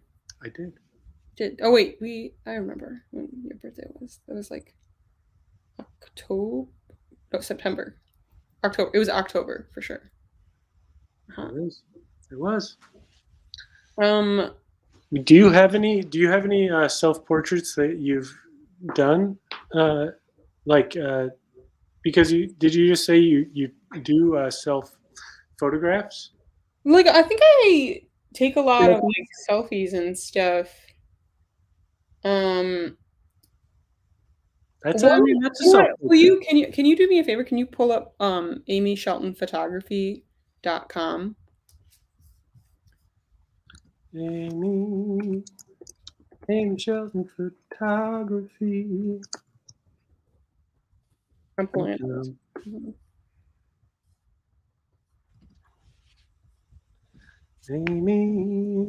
Amy Shelton Photography. Sounds like you're saying Chili's baby back ribs. It's flowing so quickly. Let's chat. You have a chat function? I didn't know that I had that till just now. It's going so quick. I can't stop it. Well, if you go to fine art and you go to gender fluid. Oh, I have to go to gender fluid too. These are all self-portraits. Oh, this is great. This is a series of work that I made trying to portray like I identify as non-binary, but for the purpose of like this work for me was like I was using darkroom techniques to kind of show or not show certain aspects of like my body or like and show like fully developed parts of the image and not fully developed parts of the image. So when you're developing photos, you can pour this liquid that turns like that image into a developed image that'll show up. And I kind of made portraits that were about gender. And for this one, I was kind of like, I split my face kind of down the middle as like how I would do my makeup every day versus like when I'm feeling more masculine versus when I'm like feeling more feminine. But then I decided not to do like a straight on view, but more of like a halfway, because like that's like how I might have been feeling that day. Mm-hmm. And then I also like have this like undercut shaved head as well. I don't know. It's really nice. Should we go through the rest? Sure, yeah. There's a couple other ones. This one is like I don't know, me wearing boxers and a bra. But like I would like often do that and like I don't know, like during intimacy it like had like a certain kind of like with certain people it's like oh like if I'm being intimate like I'm wearing boxers but I'm also wearing a bra and then like I'm taking off and like there's like a little bit of a context of like the way that I like splattered the developer also is like kind of gross but like in like a like exciting kind of you can just infer jizz, it's okay. Yeah, and then I like the way that before we actually came into this one, when you're still looking at this one, and it was on the side over here, it seemed like an abstract image to me. But once we went to it, I immediately understood that it was. But it still kind of functions in an abstract way, even though that there's a really like what's the right word? It's like a very specific form that is there that does tell a story, but it still has an abstract feeling, even with that. And I really like it.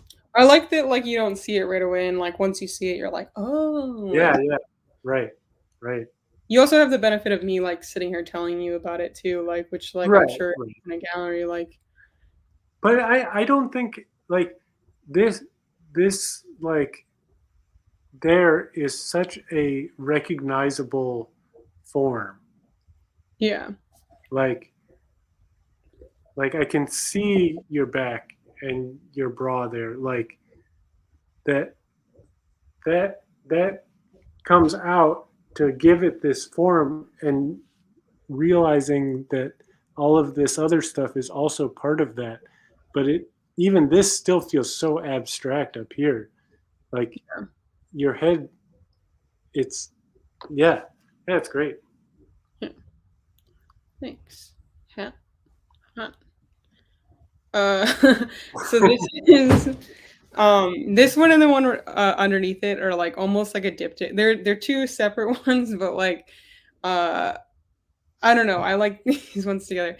I can't remember if you go to the one below it, like this provides like some context. And I can't remember what the title of this one is. Something, I think they're all called gender fluid rhythm, which is like a reference to and they just had numbers, but I think I like renamed them at one point. Because like that's kind of like a Jackson Pollock reference, the way that I was like splattering. But the one before it, this is like the like symbol for gender fluidity, and I like use the developer in order to like print that, and then that's like a sports bra with a punk jacket, which I made myself. And then there, like, if you can see in the top right, it says like top banana. Wait, I remember this like, yeah, it's like there's just like these like punk rock patches, and like there's like this whole like idea from like the early 90s that like there were like these like lesbian vests that like if you wore a vest, like it just came off as like butch. And like when you explore like your sexuality, you also kind of explore your gender. So the one below it, this is like, I think I called it like butch portrait or something. Like I don't know, I remember like my brother-in-law at one point, like he had made like a comment because I came home from like a soccer game and said like some sort of like dykes and spikes like comment, and I was just like, yeah, like I think I just said like fuck you or whatever, because like I wasn't like even out yet, or I didn't know that I like women at all. But like when I was in college, I was kind of like, I'm gonna like show this like more like butch side of me. And there's like also like a lesbian stereotype that like we all played softball. And I played softball for years, and like I don't know, it just, there's like this tie between gender and sexuality that like is kind of interesting to me. Nope, I just went to the wrong thing. Let's check out the next one.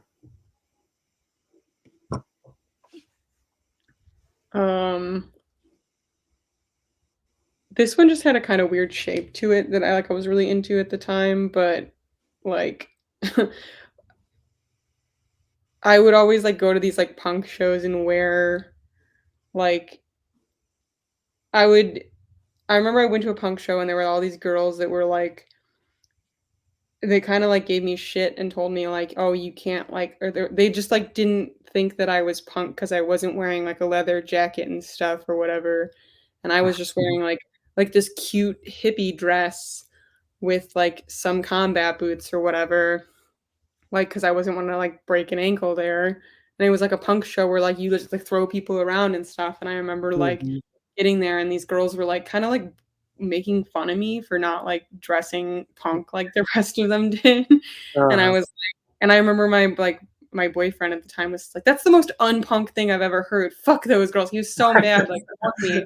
I really thought about it. I was like, "Yeah, fuck that." Like I was like, the whole thing about being punk is that like you can do and wear whatever the fuck you want. Like if you want to be feminine, you want to be masculine, like you can like be whatever way you want to be. And I think like that's one of the coolest things about punk. And then like, so I would like, I had this like interesting idea of like this part of you that's like between pantyhose and like just showing off your like hair.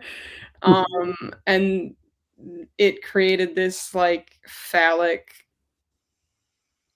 like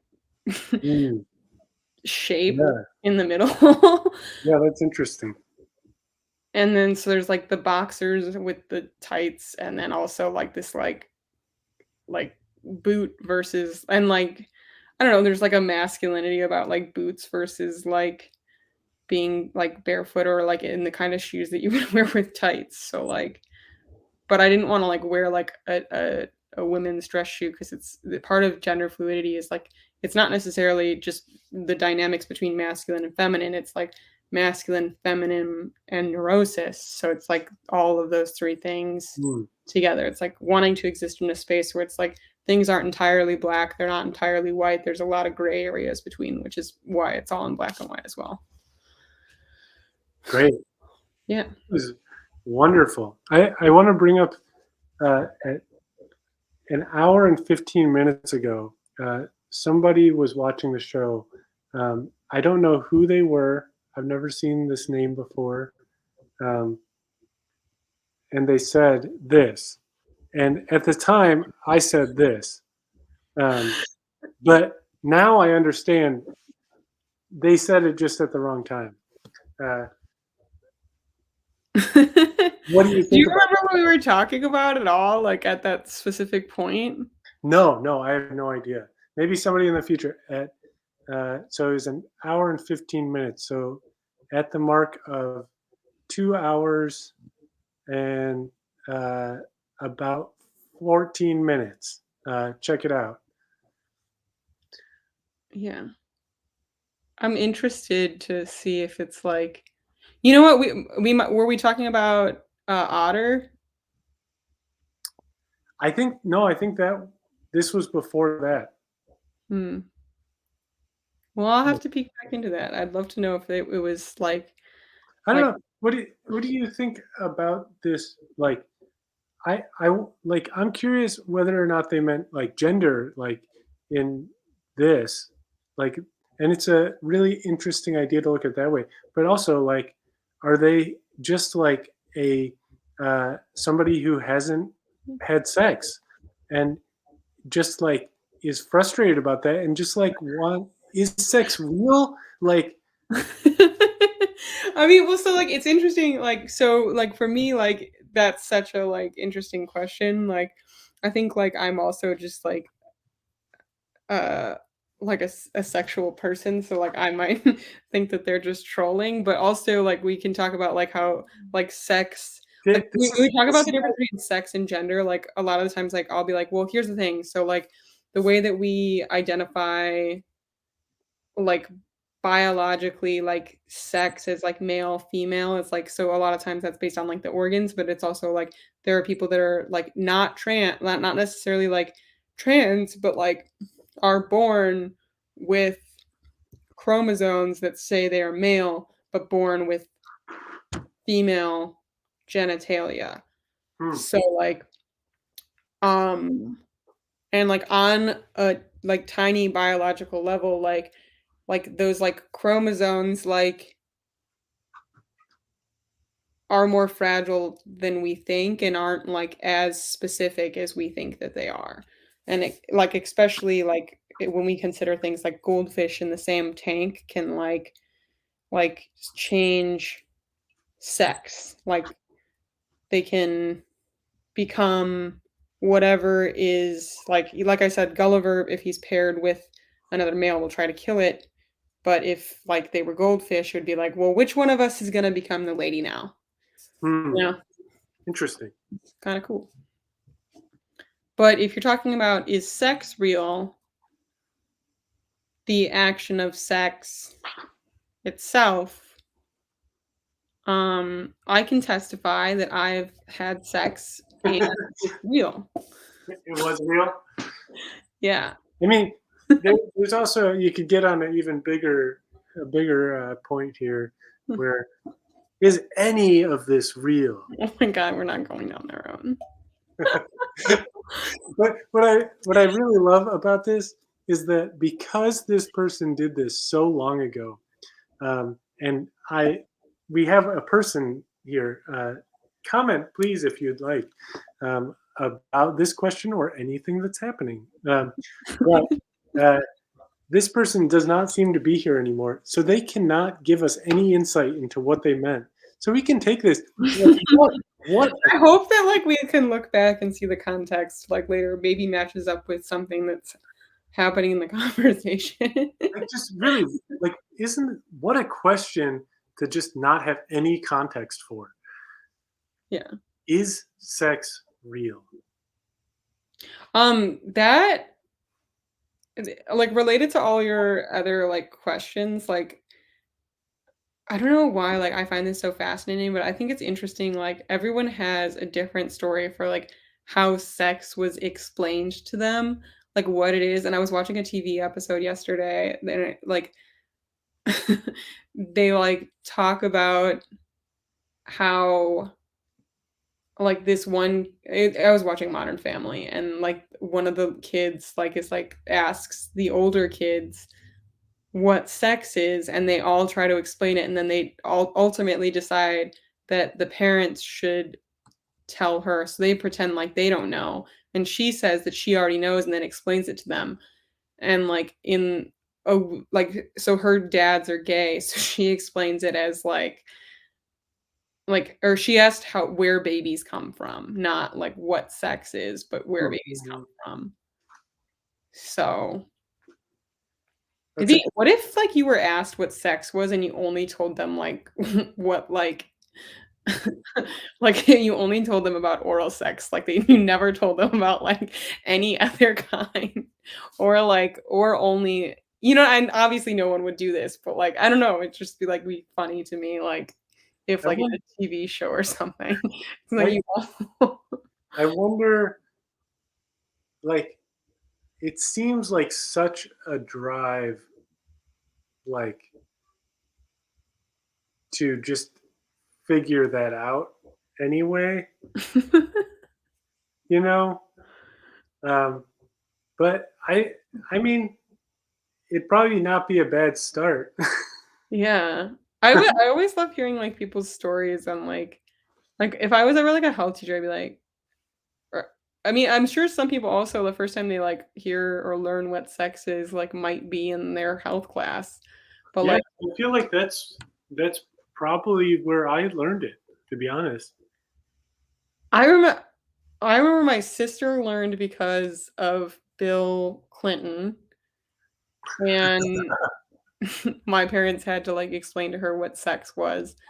And I don't remember ever like getting the sex talk, you know. I think like one of my friends told me, and then like I remember there was an episode of The Simpsons where they like put it together, and Bart's like traumatized because he like realizes like, oh, like you mean the penis goes in the vagina?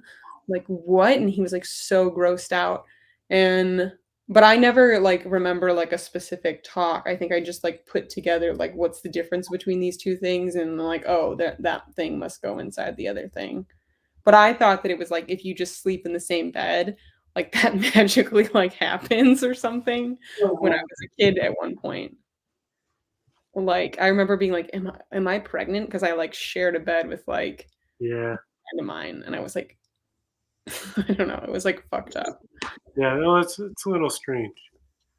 So I want to check out if we can chat. I want to see what that means online. Yeah, I'm curious if I like would get some sort of notification or something. I wonder if there's been people who have tried to use this feature and I haven't answered. Okay, let's see. I'm kind of into the way these ones are. I'm just gonna give you. Oh, let's go back. Right there. Let's find the hamburger and the soccer ball. Ooh, this one's gonna be a little harder. Where is it? Oh, there's two similar ones. It's this one. Okay. Ooh, this one. Is it? I'm also curious if there's like a difference between like the sex talk, which is like you get explained what it is, versus like the sex talk versus like let's have a talk about consent and how to not get What? pregnant. Yeah, I definitely did get.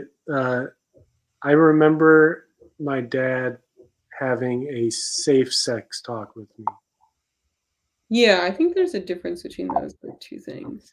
Oh, hey And- there. Please leave your details so we can contact you, even if you are no longer on the site. Because I didn't know that this feature even existed on my website. So this is fascinating to me. What do you want to send? I'm curious if I'll get like an email that says like somebody's trying to chat you. You know what I'm saying?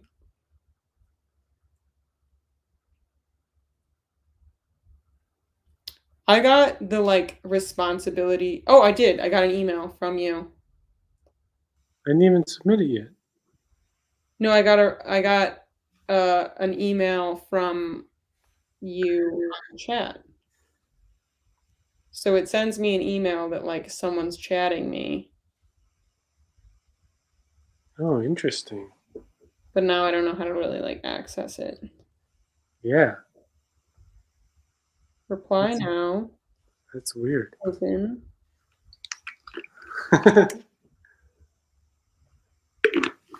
Live chat with visitors. Wow, we could be chatting right now, right here. I guess I have to like download the app to do that. Oh, it's okay. You don't have to do that if you don't want to. I probably should have the app for my like website.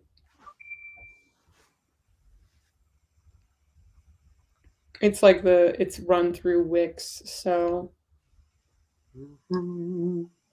that'd be cool if you could just like email like the version of it. You know what I mean? Like if it sends you a chat. I kind of have to go to the bathroom. I'll be right back if that's all right. Yeah. I'm just hanging out. No. I am getting snoozy though, so I will have to tell you Dan that I'm gonna have to go to bed soon.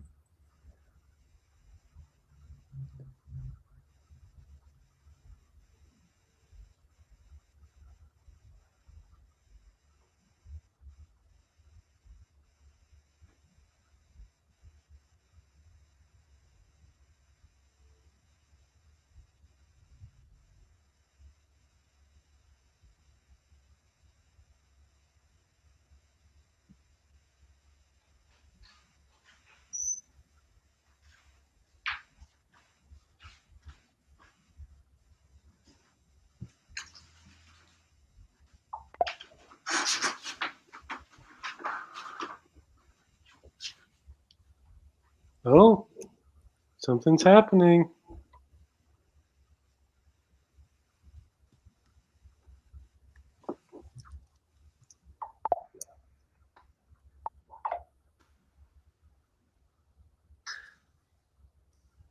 This is kind of cool actually. You know what I also and it shows you even like so it'll show me what page you're viewing Oh, while interesting. we're chatting.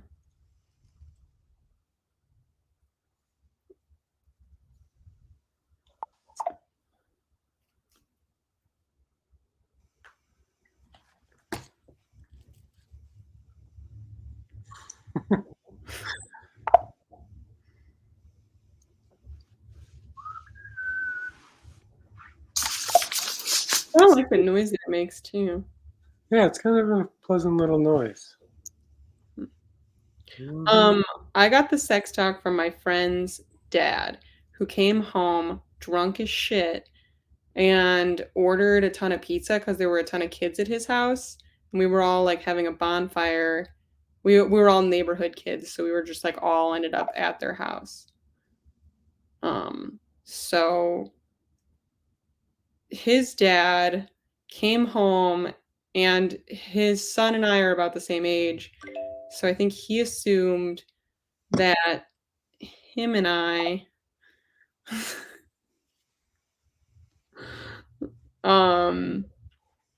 were hooking up, and we definitely were not. That would have been weird. And so he like gave me the sex talk.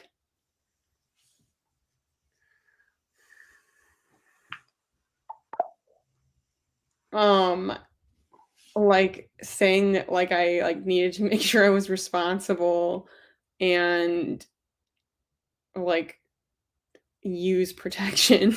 It was just like so, and he was drunk. He was drunk as shit, and he was wearing whitey tighties and like a big white shirt, and then like holding like he was while he's talking to me is like holding like 5 pizzas. And I don't know like, why. So funny to me, but it just caught me completely off guard because I was like, what is he talking about? And I couldn't figure out, oh my God, the way you're leaning over.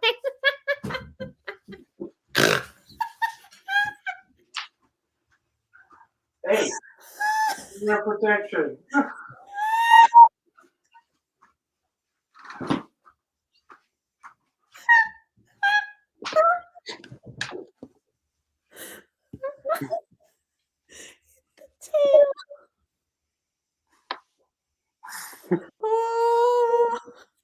Oh, dear God.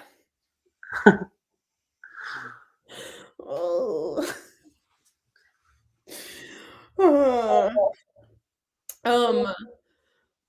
That absolutely murdered me. I think I'm getting kind of tired here. Oh yeah? Yeah, I like well, so I have to work kind of quite a bit tomorrow. Yeah, I have to work on stuff quite a bit. I have to finish my finals. Oh my, you have to finish your finals. What are you doing? Well, I don't have to finish them tomorrow. I have something due on Monday, and then I have something due on Tuesday. Yeah, I do have to work on those. It's true. yeah. I have to like work a 1-day campaign, which is kind of crazy. Yeah, well, thanks so much for being here. This has been such a pleasure. I always really enjoy these kind of like post-show hangouts. I feel like in some ways, like as much as I love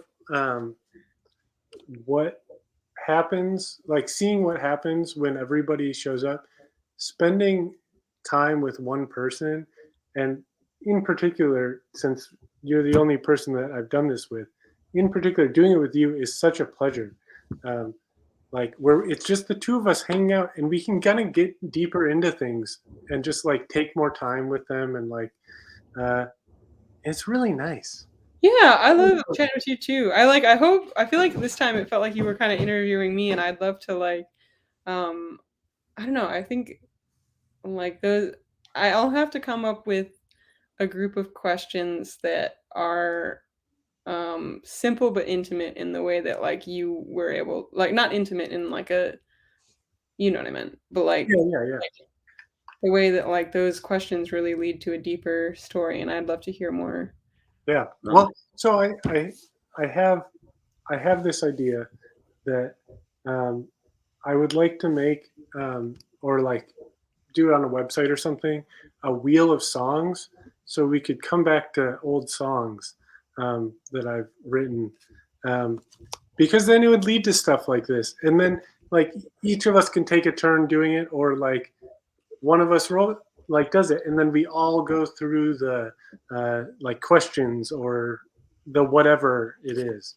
Yeah, and even with like a new guest or something too, like we can Yeah, exactly. like spin through the wheel. I'd love to have Andrew back as well. I think we'd both Yeah, I know. I'd really like to too. I put off hanging out because I've just been busy with school, but I'm going to be done soon. So I'd really like to hang out with him because, yeah, he was super fun to have on. Yeah. So real quickly, before we go and before I get what you'd like to promote, I just would like to return to this card. That the idea that I wanted to talk about that I put into this card is the idea that I, as Hot the Cat, may be. I'm struggling lately to figure out where the boundary is between Hot the Cat and Dan. Have Like, you ever studied puppetry? No, I haven't studied puppetry. Have you ever been to a drag show? No, I haven't.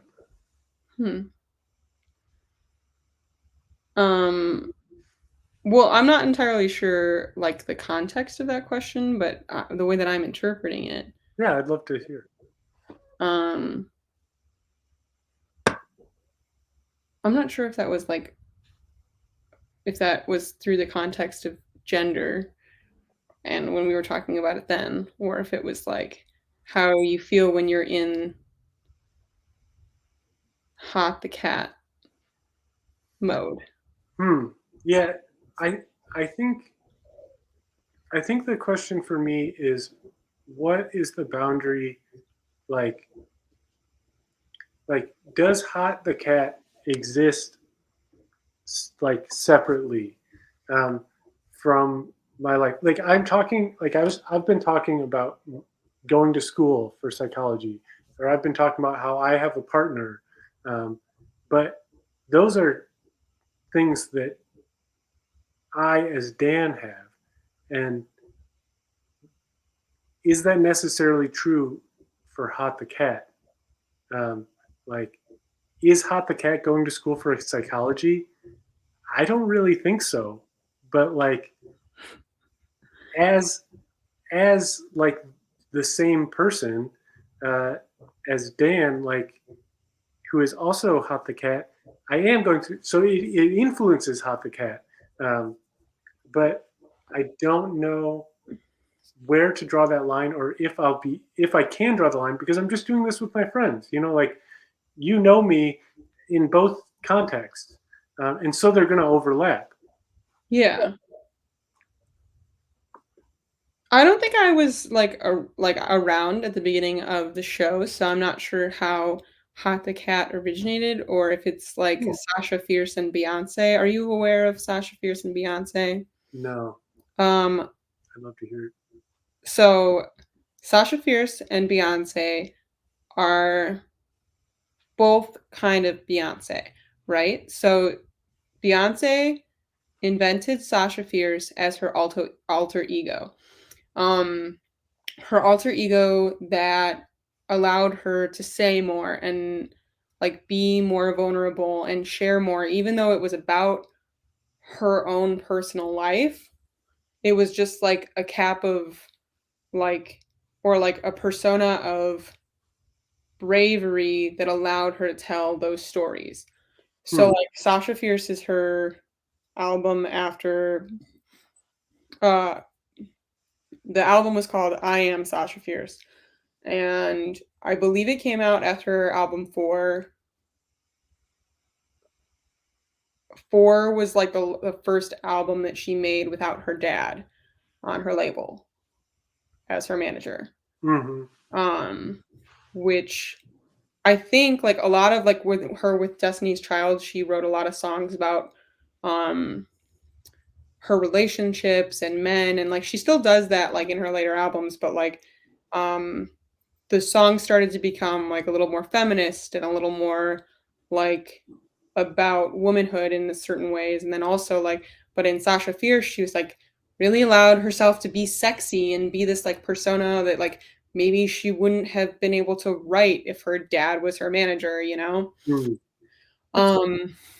So a lot of artists will do that, like be like there's Amy Shelton photography, and then there's like I have a different Instagram, Amy owns a camera, that's like just my regular life, and it allows me to like separate those two things. Right. And then there's another context that I'll give you. This is I feel like the way that I'm explaining this is like cultural references that I wouldn't expect you to get right away. So Nicki Minaj is a rapper, and she also has various personas. She has like one of the personas is Barbie, and she has a song called Barbie Tings, and she has this other one that's Roman, and Roman is like I think a man or like a very masculine version of Nicki Minaj, and Barbie is like a very feminine version. And then there's like this other one that's just like I can't remember like what the other one is, but I think one is just like a crazy girl at a party or something. And then like this Barbie is like this like perfect like very feminine version of Nicki Minaj where like, she like has to portray when she's like doing magazines and stuff like that. And then Roman is her like has I think she said like has murdered people or whatever. And she goes into the voice where like she's like it's like a really low voice that's like like I guess that's like I can't do it. I wish I could do a better impersonation, but the Bobby is like this, like like like I guess I'm doing a horrible. If I knew that this conversation was coming, I would be fully prepared for it. But Roman has all those different, but they're all like she uses those personas to talk about things that frustrate her in her real life. And I love this. Like she has this one. This is on my curriculum of things that like I tell people to watch. Is like, there's this video where Nicki Minaj says like that she like this explains why she walked out on a photo shoot and how like the expectations of men versus like women is completely different. And she's like really really going off about how like she showed up to this photo shoot and there were just pickles on a board, there was like no clothes budget, and she wanted to like look good and couldn't do it with like the team that she was with. So she was like, you know what, I am gonna leave, because like if Wayne up to this, he would fucking leave and throw a fit too, and because he's a dude he would be respected for that, but because I'm a woman I'm expected to like curve to whatever people give me. So, and it's like it used to be called like being bossed up, and like that's like how they would say like, oh, a man would like it's bossing up, but instead like for me it's like I'm being a bitch. But then she goes into the Barbie voice, she says like, and she says in like the low voice like, I can do all these things, or it's like she says like, I can't be all those things, and then she does the Barbie voice and she goes, I'm a human being. Which I just like really appreciated, because it's like she's using those voices and personas to be herself. Yeah, and I feel that way about Hot the Cat. And to your question about how Hot the Cat began, it started as a name for my music project. That gradually I thought it would be funny to wear a cat costume. It is funny. I really liked when you did the little tail thing. And then oh God, this is giving me life. I kept thinking it was a devil costume. Yeah, I know. A lot of people have said that. I wish I could have gotten one that was slightly more orange. And I wish I had done the ears a little bit better, but I don't know. That's what I got. Meow. And I do think that Hot the Cat, when I am the most in it and the best in it, um, it is an expression that is of myself in a way that I can't access uh, normally. Like it allows me to express a certain uh, part of myself, um, but like I've never really drawn clear lines within this context. Like I can do it when I'm performing songs and stuff. It's just within the confines of me playing a show. Like it starts and I am Hot the Cat, and then it ends, and I am no longer Hot the Cat. I I will take off the costume, and I will just be that another person at the show. Uh, Well, that's helpful too. Like I said, like I mean, I don't know if it like whatever you decide is most comfortable for you. And I well, like no, and it's not exactly. I wouldn't say a question to you, more a question that I've been starting to wrestle with as I've been doing this because most of the time I don't feel like Hot the Cat when I'm doing this show. Um, I feel more like Dan, which is weird because who's Dan? um I will say two more comments on this because I am pretty sleepy. Yeah. Sorry. No, We no, this almost like I have a really good insight on whole big this. So existential thing. there's Yeah. one that's kind of funny, and then there's one that is like psychology. Um, so like when I said, "Have you ever studied puppeteering?" When I like psychologists often will use puppets for kids to talk about things because um or like play with dolls or something to like because kids tend to open up or like with drawing because like it's easier to say more vulnerable things through art than it is to say it during like a conversation with a friend. So like when we were teaching, when I was going through teaching, we had a teacher that was really weird and I didn't like him, but he was really interested in puppets and they just brought him so much joy. And he like was talking about like how he wanted the kindergartners to do puppets and that's the perfect age for that because it's like that's when like they're really or like pre-K to kindergarten, they're really starting to like verbalize their thoughts and feelings and things that they like and things that they don't like and like stories that they can tell that talk about themselves and their identity. And for me, one of the things that was hardest about teaching and that I was really like, I don't know if I can do this was because it was like there was a lot of psychology there that I like was not prepared for as a 21-year-old. So like this is like a long tangent, but like there would be like kids' drawings that would like say things that like I couldn't handle. And I was like, this is too much. Like I remember I diagnosed a kid with dyslexia before like his teachers did because I remember learning about that like in one of my classes. So which like I felt like I was prepared for there, but like, you know. So teacher talked about puppets and how kids would say things through the puppet and will say like more things about because it feels like someone like it's like you're not saying it, the puppet's saying it, you know? Right. But also like here's the opposite side of that because I said I was going to say one thing that's kind of serious and the other thing that's kind of funny but also like, serious. So there was this really popular TV show when I was in middle school and this person is now very famous and an icon in many ways, and also talks about mental health and all sorts of other things.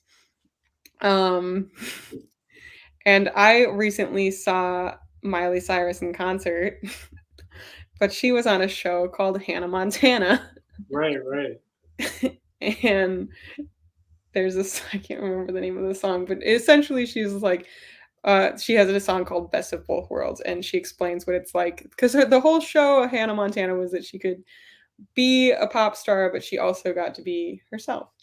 And I think that there was a healthy mix of both in the end for Hannah Montana. And I believe that there's a healthy balance between Hot the Cat and Dan. And I'm sure that Dan teaches Hot the Cat things, and Hot the Cat teaches Dan things. Yeah, I think that's true. Is there anything you'd like to promote? I suppose we already had your website up there. That was pretty nice. Is there anything else you'd like to promote before we keep going? I'm starting a different project, but I will talk about it later. Yeah. I had one more like really monumental thing to say and I forgot.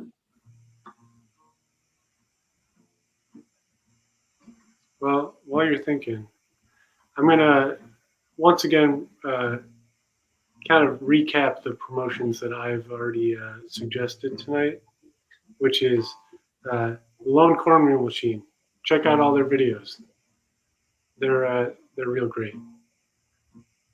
And also, Wednesday before Thanksgiving, eat a sandwich. Celebrate Sandwich Night. Ooh. Celebrities on Sandwiches Instagram. Check that out. Great. It brings me a lot of joy. Celebrities on Sandwiches. It's on Instagram, and it is joyous illustrations of celebrities on sandwiches. Okay. I'm ready to sing. Let's say goodnight. All right. That was the hot show. Thank you all for coming. That was the hot show. Thank you all for sticking around. I hope you had some fun, because now the show is done. So go on.